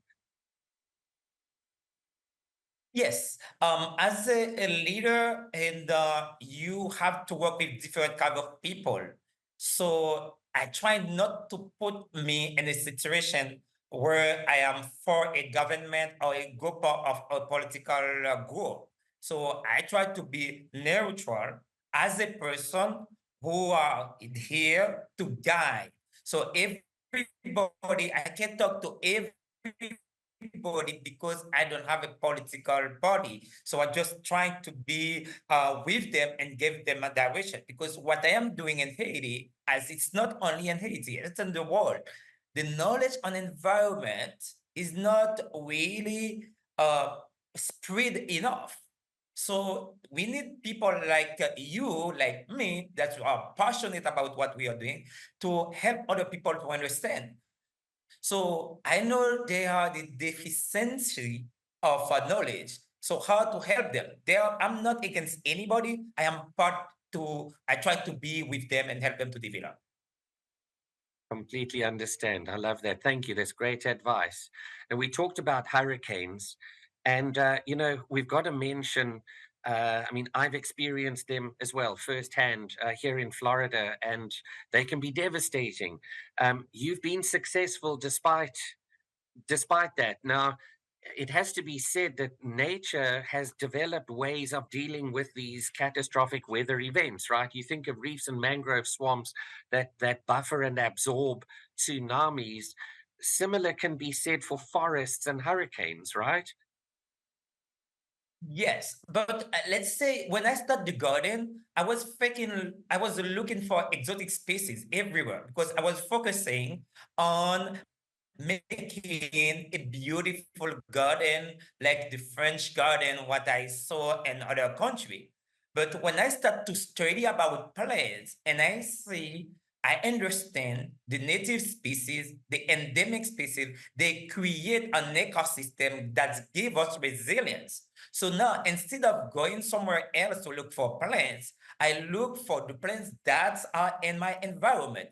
That's the nature-based solution. So this area, Haiti, where we are located, it's been there for billion years. So the nature give us the species that we need. But unfortunately, by lack of knowledge, by lack of understanding nature, we replace them. So now to be stronger, to be resilient against climate change, whatever, so we need to understand what we have and implement them.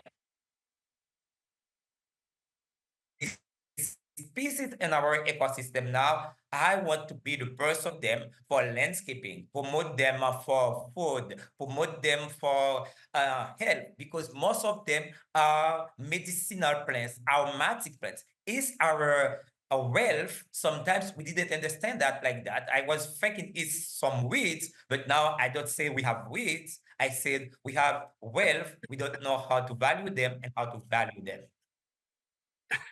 I love that. That's brilliant. And what a great example of natural climate solutions, right? Lovely. Thank you, William.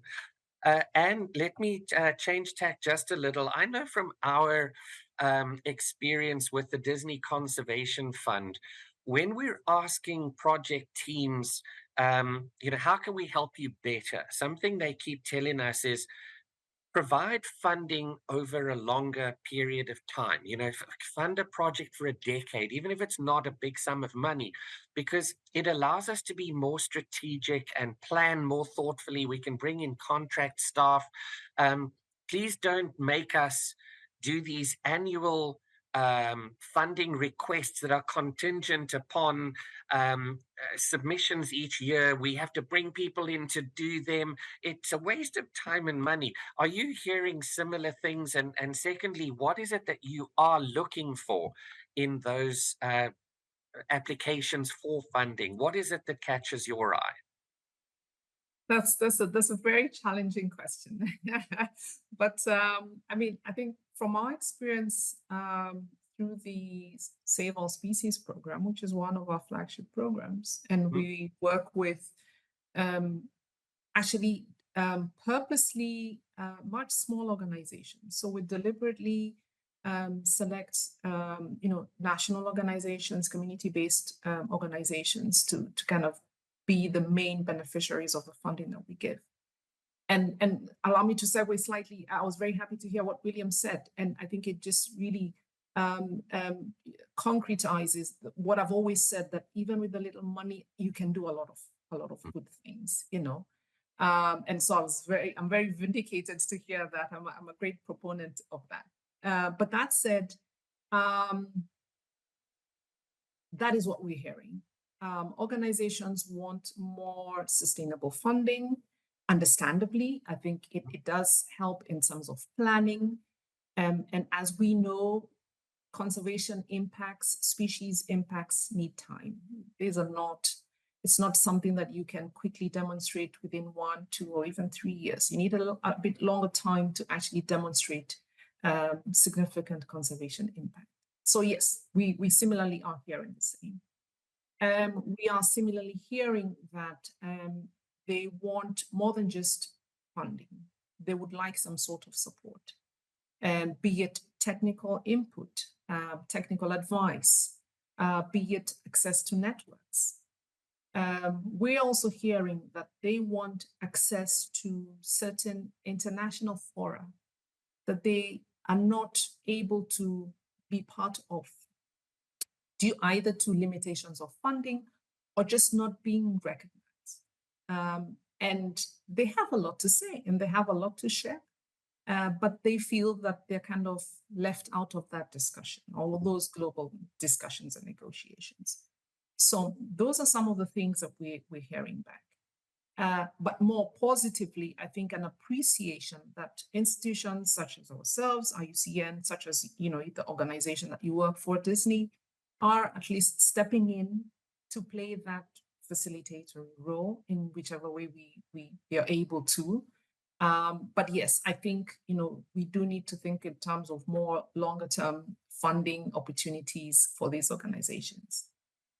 And to your second point about what are we looking for? That's a really good question. We are looking for impact. And what does impact look like? We're looking for a proposal or a concept that is well thought of. So where we can see a really good theory of change, allow me to use that term, the theory of change, that it demonstrates that you have understood the underlying factors, the underlying drivers, you have understood the environment in which you live in, you've understood what opportunities exist, and the intervention that you're proposing is well thought out and coherent and is very likely to meet your objective. So fundamentally, that is what we're looking for. But ultimately, we are also looking for interventions that, at least for us, we feel speak to 3 key things. Speak to species conservation concerns, and which cannot be divorced from habitat conservation concerns, because these species do not exist in vacuums, and also fundamentally are inclusive of community livelihoods and community concerns. For us, those 3 key things are really integral. And we feel a good balance and a good mix of those are the ingredients of a successful intervention. I really like what you said there. I think what resonates for me is how you talked about relationships, networks. We as conservationists, let's be honest, we're not going to save the world, right? We can't do it. It's going to take governments, big corporations, philanthropists, and most importantly, communities of people to save species. That's just how it works. So we have to get better at doing it with other parties, right? And something you said to me before that I loved was we have to be honest about what we're good at and what we're not good at, right? Do you want to just elaborate a little on what you meant by that? Yes. So one of the things that our program does is we are committed to building capacity, and I use that term very loosely because that could mean many things. But we work with institutions in that regard because we recognize that, I mean, the conservation, I think what conservation is asking for is a lot. What kind of skill set is this that is required? You know, we expect that primarily you'll be the scientist. You'll do the assessment, you'll tell us what is the status of the species and what needs to be done. We also expect that you will develop an intervention that you will implement within, you know, the resources and time that you have, and demonstrate good results and still be able to be a great communicator. I think we are expecting a lot. And therefore, that is why my point about being honest about what we can and cannot do. And therefore, then forming these partnerships, forming these collaborations that bring in the extra expertise that you need to actually have an impactful intervention. If I'm going to work with communities and I'm going to develop a community livelihood project, let me bring in the necessary expertise, right? If I want to communicate about the work that we do to raise awareness, to generate behavior change, let me bring in the social economist or the, you know, the behavior change expert. So I think that is a point. We need to make those links and maximize on them. And of course, for it to be sustainable, it can't all depend on you or me, right? William, your focus on developing other leaders is really important as part of this mix, isn't it? Absolutely, absolutely. I think back to the point William was making about leadership as well. Yes. That our role can also be that catalytic, you know, take the leadership, but also know that you will need to hand over that leadership at some point, you know, train other people, but use that leadership towards that goal. Absolutely. William, you've been very effective at that, it seems. Yes, I learned that from John C. Maxwell. He said, your role as a leader is not to be on the top, but try to develop other leaders. Because if you want your organization to succeed for 50, 100 years, we have to take after you. So every day I'm wake up, it's how I mobilize more people to understand what we are doing, be a mentor, as I have a lot of mentors. I didn't understand anything about conservation. It's when I participate on Congress, when I take some training. So I see what other people are doing in other countries or another organization. So I become more motivated. So every step I follow to be where I am, I try to tell the people we are working together to understand it. And all the time with my staff, I say, okay, today what's make me talking like that? I learn Spanish, I learn English to make me more connected with other people. Where we are living, we are close to the United States, or we have other countries that speak Spanish. So we want to develop a real good relation with other countries, with other scientists, in order to understand things better. So I say, for conservation in Haiti, save the planet, find real practitioner, people who knows how to execute, not only to plan. I used to say you can have a good strategy, but if you don't know how to execute what you have as a plan, you cannot do it. So that's the reason that we did some good conservation in Cal Botanical Garden. Oh, that's good. Yes. And, you know, we had mentioned this earlier. It's not allowing, perfection to be the enemy of good, right? It's saying this plan has been carefully worked out. It's not complete yet, but it's good enough for us to get started, because sometimes it's just the hardest thing to get out of the starting blocks. You find once you're out, it starts rolling, and it tends to build up momentum. So let me ask you, as the clock ticks down on us for this particular session, briefly, what advice you have for folks out there that are getting stuck in the planning phase and need to move to act? Just a couple of thoughts you might share with them from the learnings that you've had through your careers. What I try to do in the garden, I create a sense of urgency. All the time, there is an urgency. We have to move. We have to finish with something to move the water on. Sometimes people are just faking. They are just focused too much on activity, not in the result. As I know, I don't have a long time on this earth.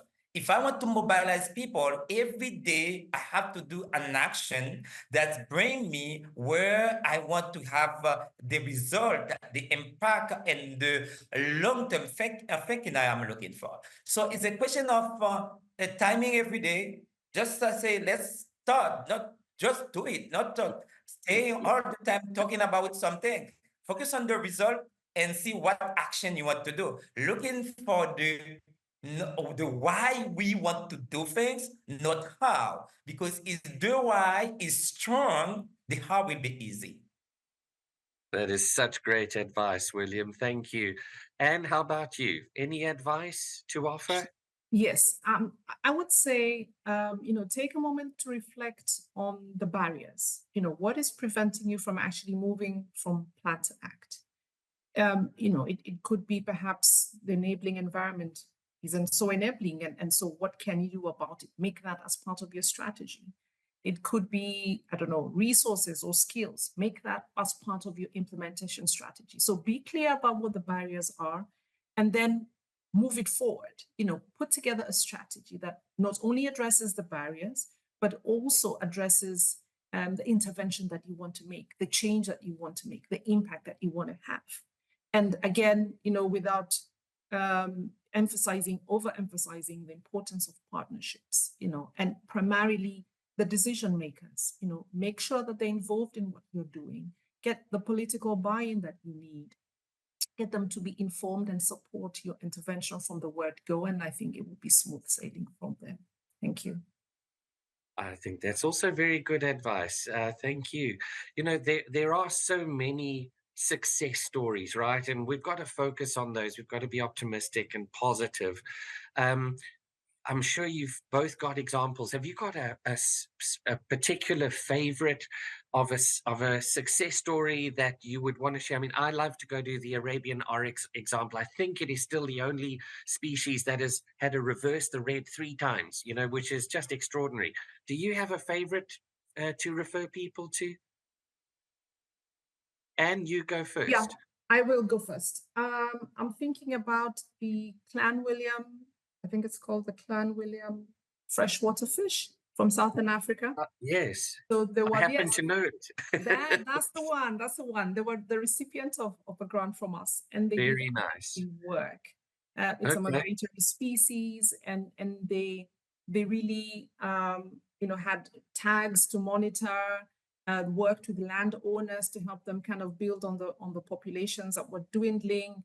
Had catch and release. Amazing. For me, that quickly comes to mind, and that's a good example that anyone can have a look at. Thank you, William. Very quickly, just an example. That's one called Amiris apiculata in 2009. Amiris, yes. 250 we find in the wild. Now we produce more than 7,000, and now we have a lot of data on it. Now it's not really at risk because we developed a plan for that. Lovely. Well done. I love that story. That's Amyris, Amyris, if anybody wants to look it up. Okay, let me wrap up then. Thank you so much to this wonderful panel. I'm thinking that what we'd love listeners and viewers to take home with them is perhaps the following. There are so many success stories for us to draw lessons and inspiration from. They're out there, you just have to find them. That's what this meeting is all about, is it's being positive and optimistic about the success stories and not getting swamped in the doom and gloom. Secondly, we can't do it all on our own. Be honest at what you're good at and bring in partners. And then thirdly, don't let perfection be the enemy of good. Thank you so much. Thank you. Thank you.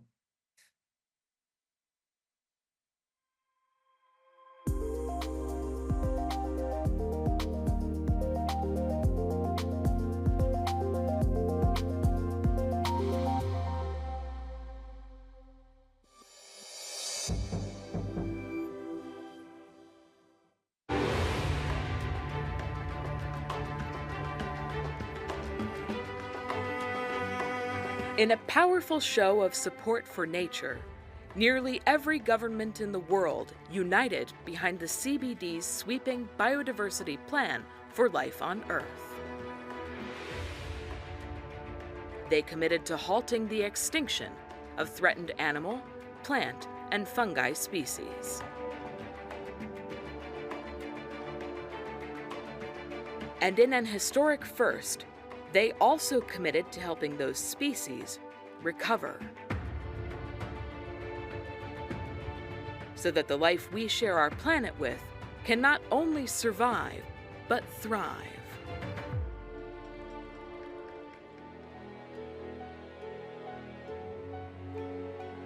Making these goals a reality will take all of us working together.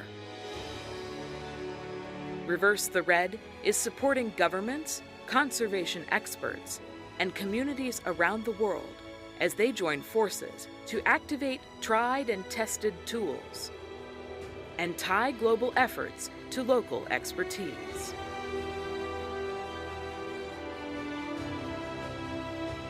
All in a coordinated effort to assess, plan, and act for wildlife. Together, we can save species from extinction. Together, we can secure our planet's future. Together, we can reverse the red.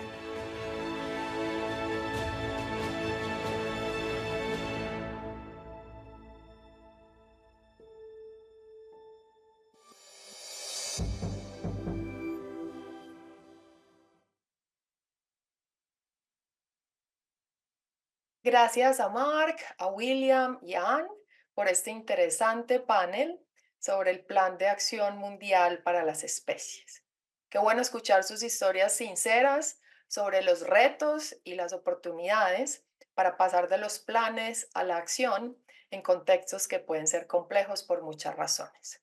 Qué bueno el mensaje de Mark sobre ser optimistas y el de William de trabajar con la naturaleza y no en contra de ella, como lo proponen las soluciones basadas en la naturaleza que ya se han mencionado muchas veces a lo largo de este congreso. Si quieres saber más acerca de la implementación de este Plan de Acción Mundial para las Especies, el enlace que estamos compartiendo en el chat te sirve para registrarte en un webinar futuro donde se discutirá en más detalle esta meta 4.3 sobre la implementación y acción para la conservación de especies. A continuación, tendremos un panel sobre la intersección entre el bienestar y la conservación. Escucharemos sobre un plan para recuperar un pez, la esquifia dorada, pero primero les invito a conocer una colorida experiencia de conservación de aves en Guatemala.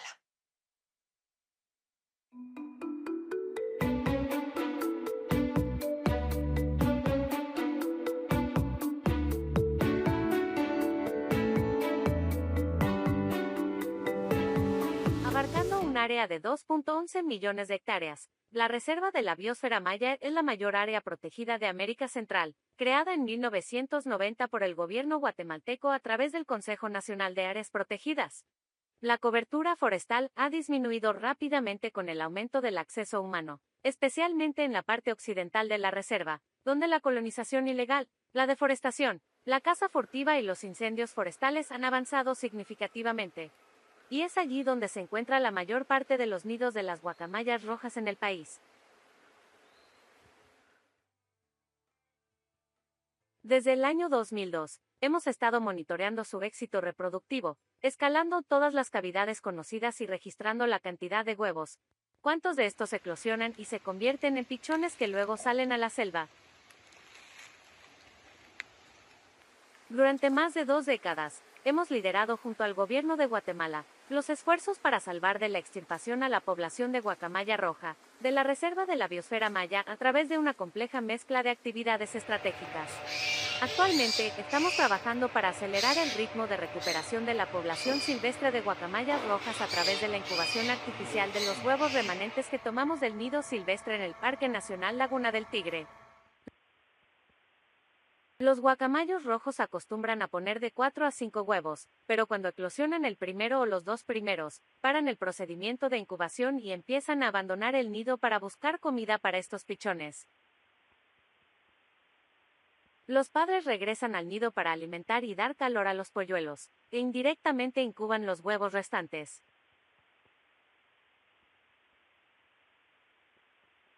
Pero cuando estos huevos eclosionan, los polluelos son demasiado pequeños en comparación con los primeros y mueren en el nido.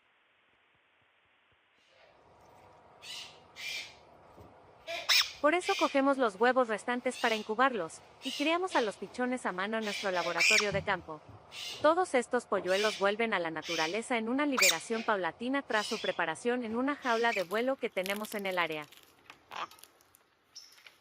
Este esfuerzo está dando sus frutos, que se reflejan en el aumento del éxito reproductivo de las guacamayas en Guatemala.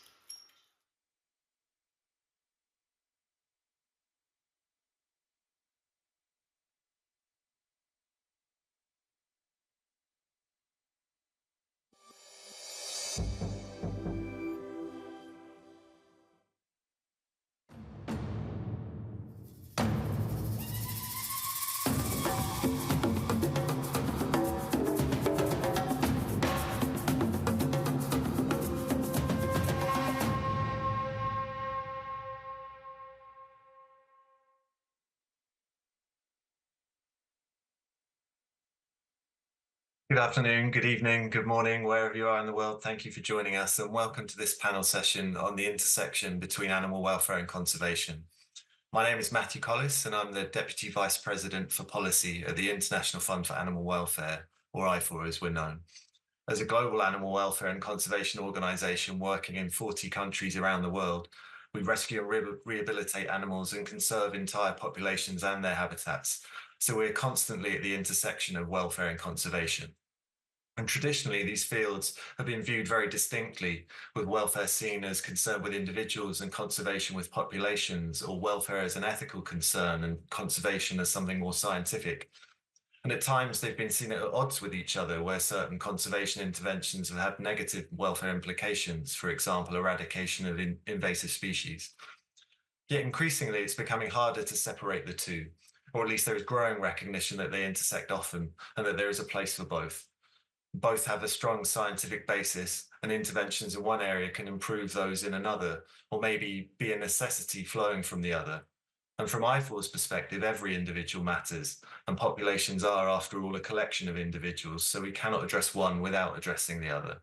And in many cases, populations have become so depleted that every individual animal is critical for conservation. Taking the North Atlantic right whale, for example, the main threats to these animals are ship strikes and entanglements in fishing gear, and both cause horrific injuries and deaths of these animals, which are welfare concerns worth addressing in their own right.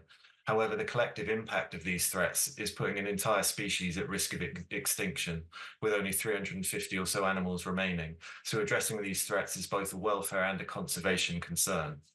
Or another example that we experience every day at IFOR, the illegal wildlife trade is a key threat to many species, including trade in live animals.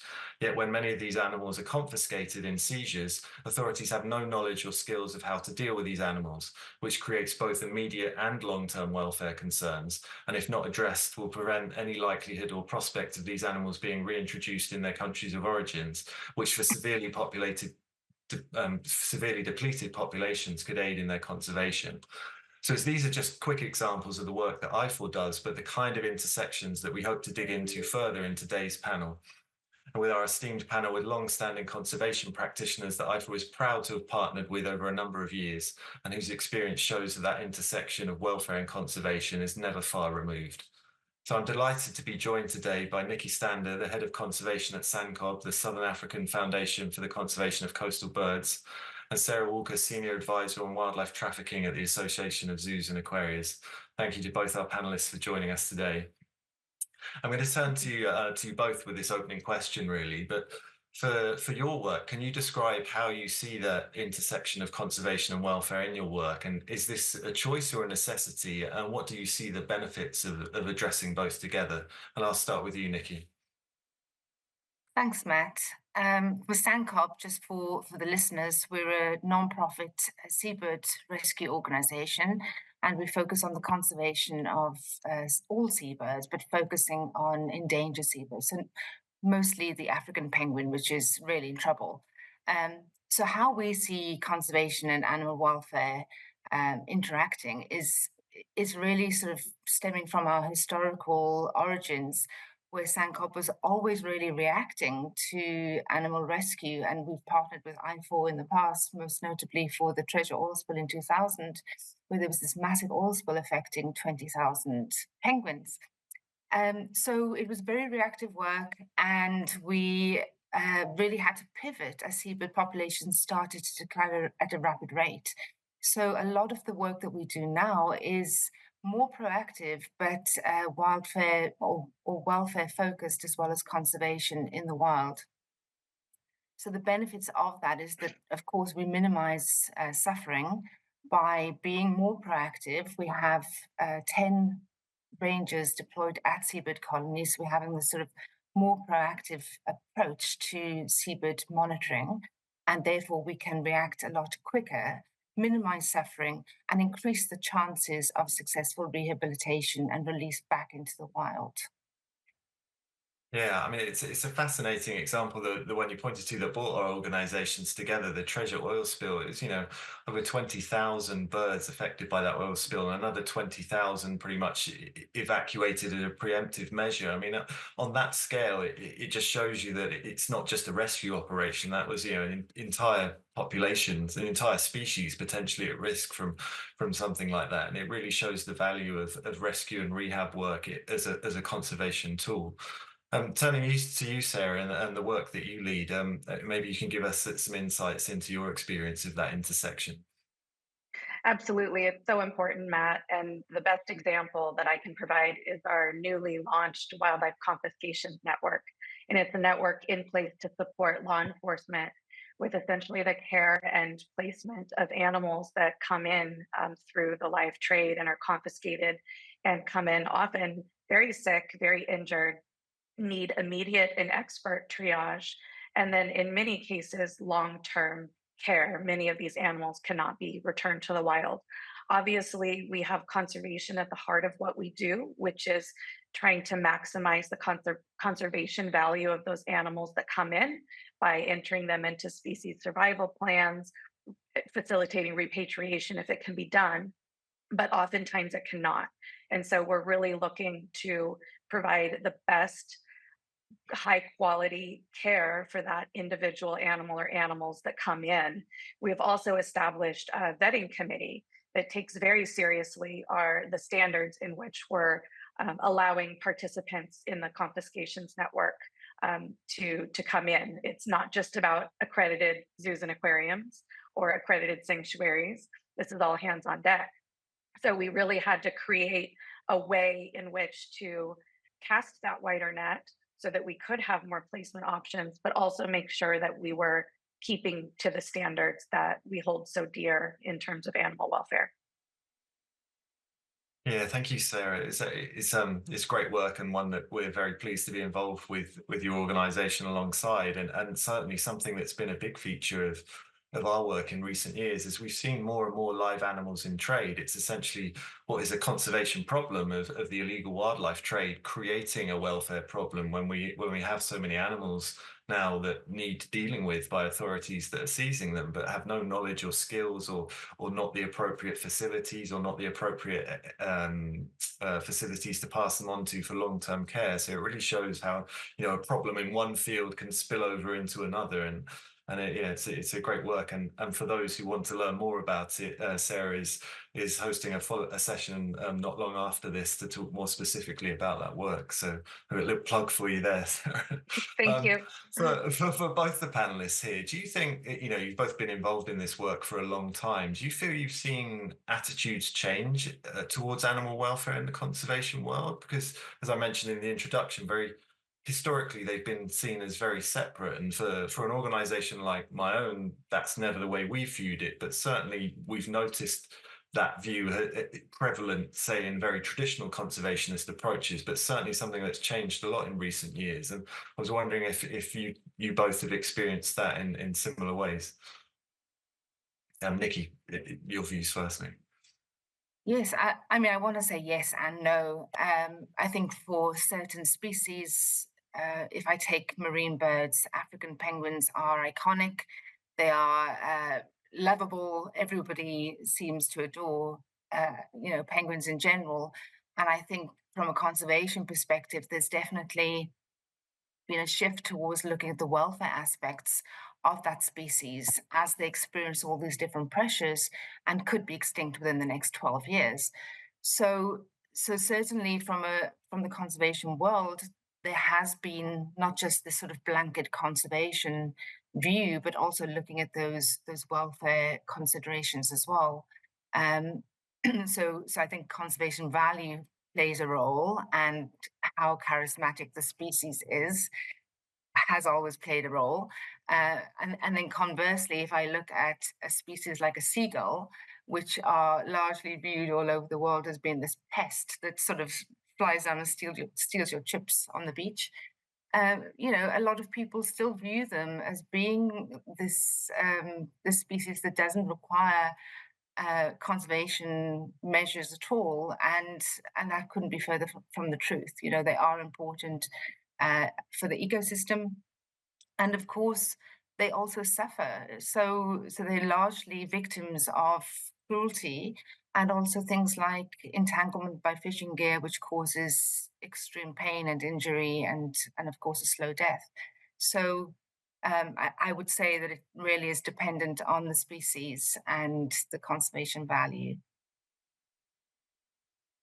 Yeah, thank you. And your point there around seabirds and entanglements it really reminds me of a piece of work some colleagues of mine did that was looking at bycatcher marine mammals in fishing gear as well, and pointing out that actually often what first emerges as a welfare problem and identifying, the injuries and things that are caused by something like entanglements or bycatch is actually often a leading clue as to a bigger conservation problem that's behind that. So whilst we don't necessarily see all the individuals who are entangled or caught in fishing nets incidentally like that, those few examples that start to show us that come to light perhaps because of the horrific kind of welfare implications of them are actually often a real strong indicator that there's an underlying conservation problem there.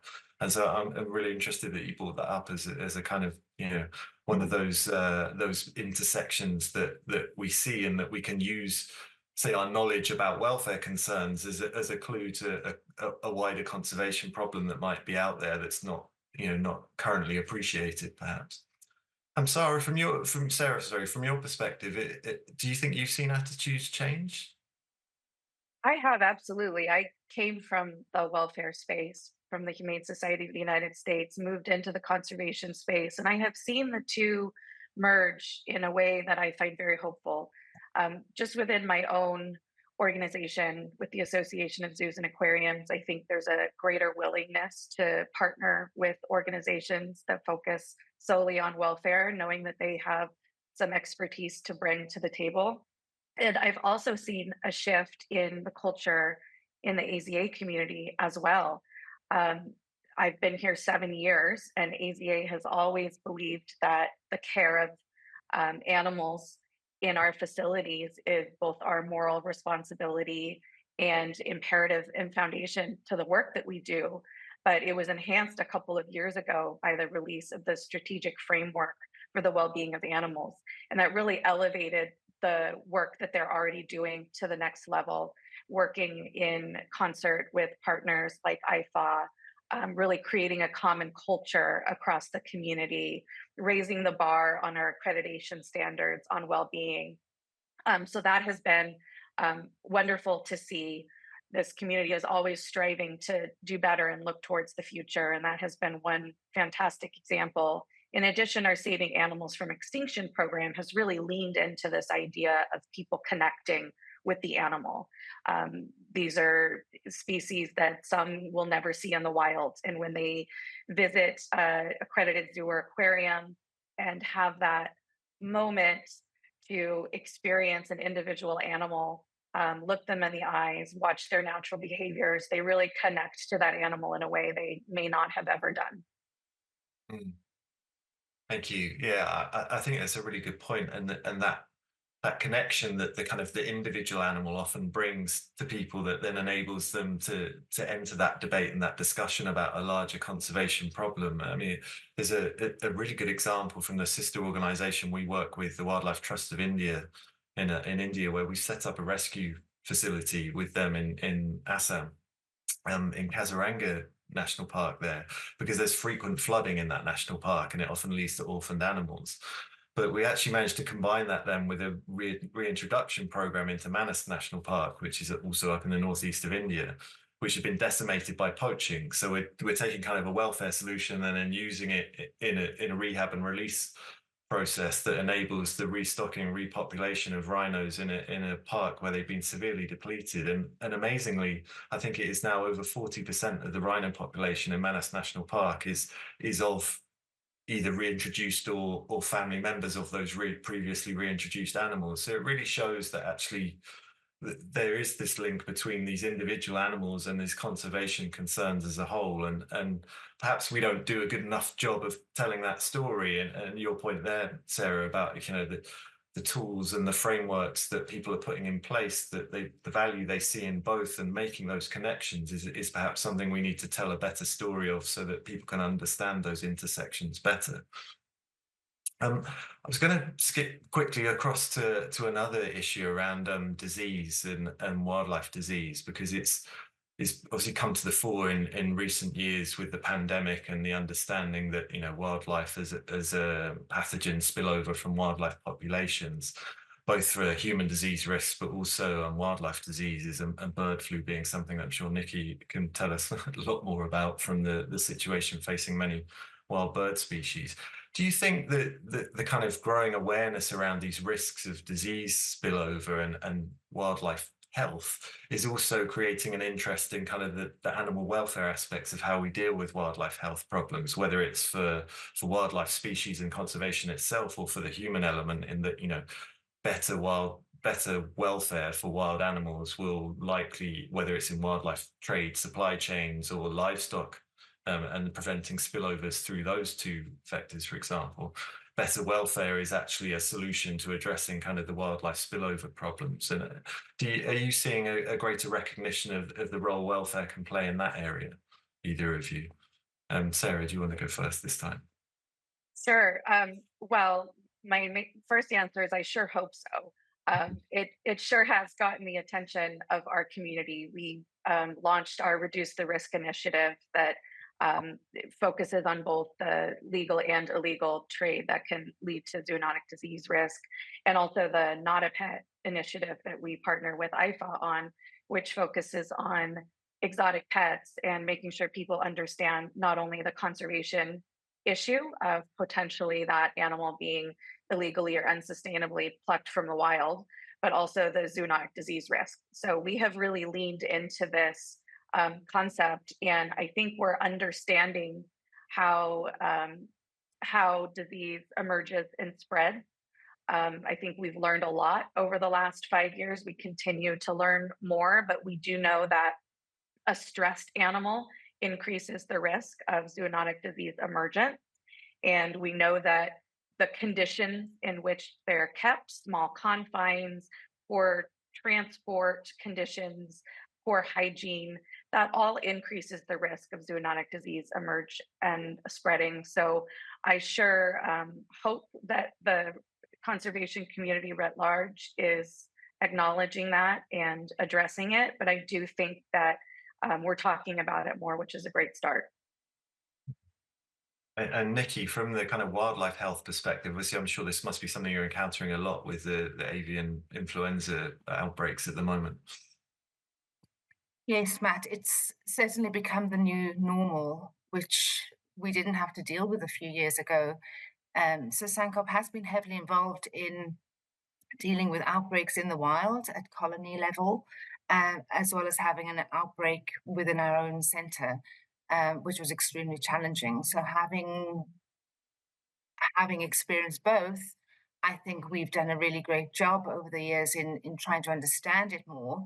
And there's been a greater awareness within the regulators, the conservation authorities, and also the State Department to try and create protocols so that it's handled better in the future, that we prevent the risk of spread, and when there is an outbreak, that we try and minimize that, because we know from previous outbreaks that this thing can spread like wildfire, and it can spread across populations, having really devastating effects. And of course, we've seen globally how seabirds, especially, have been devastated by avian flu.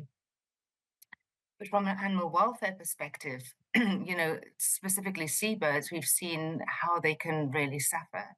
And of course, this is a zoonotic disease. It's a pathogenic virus. It cannot be treated.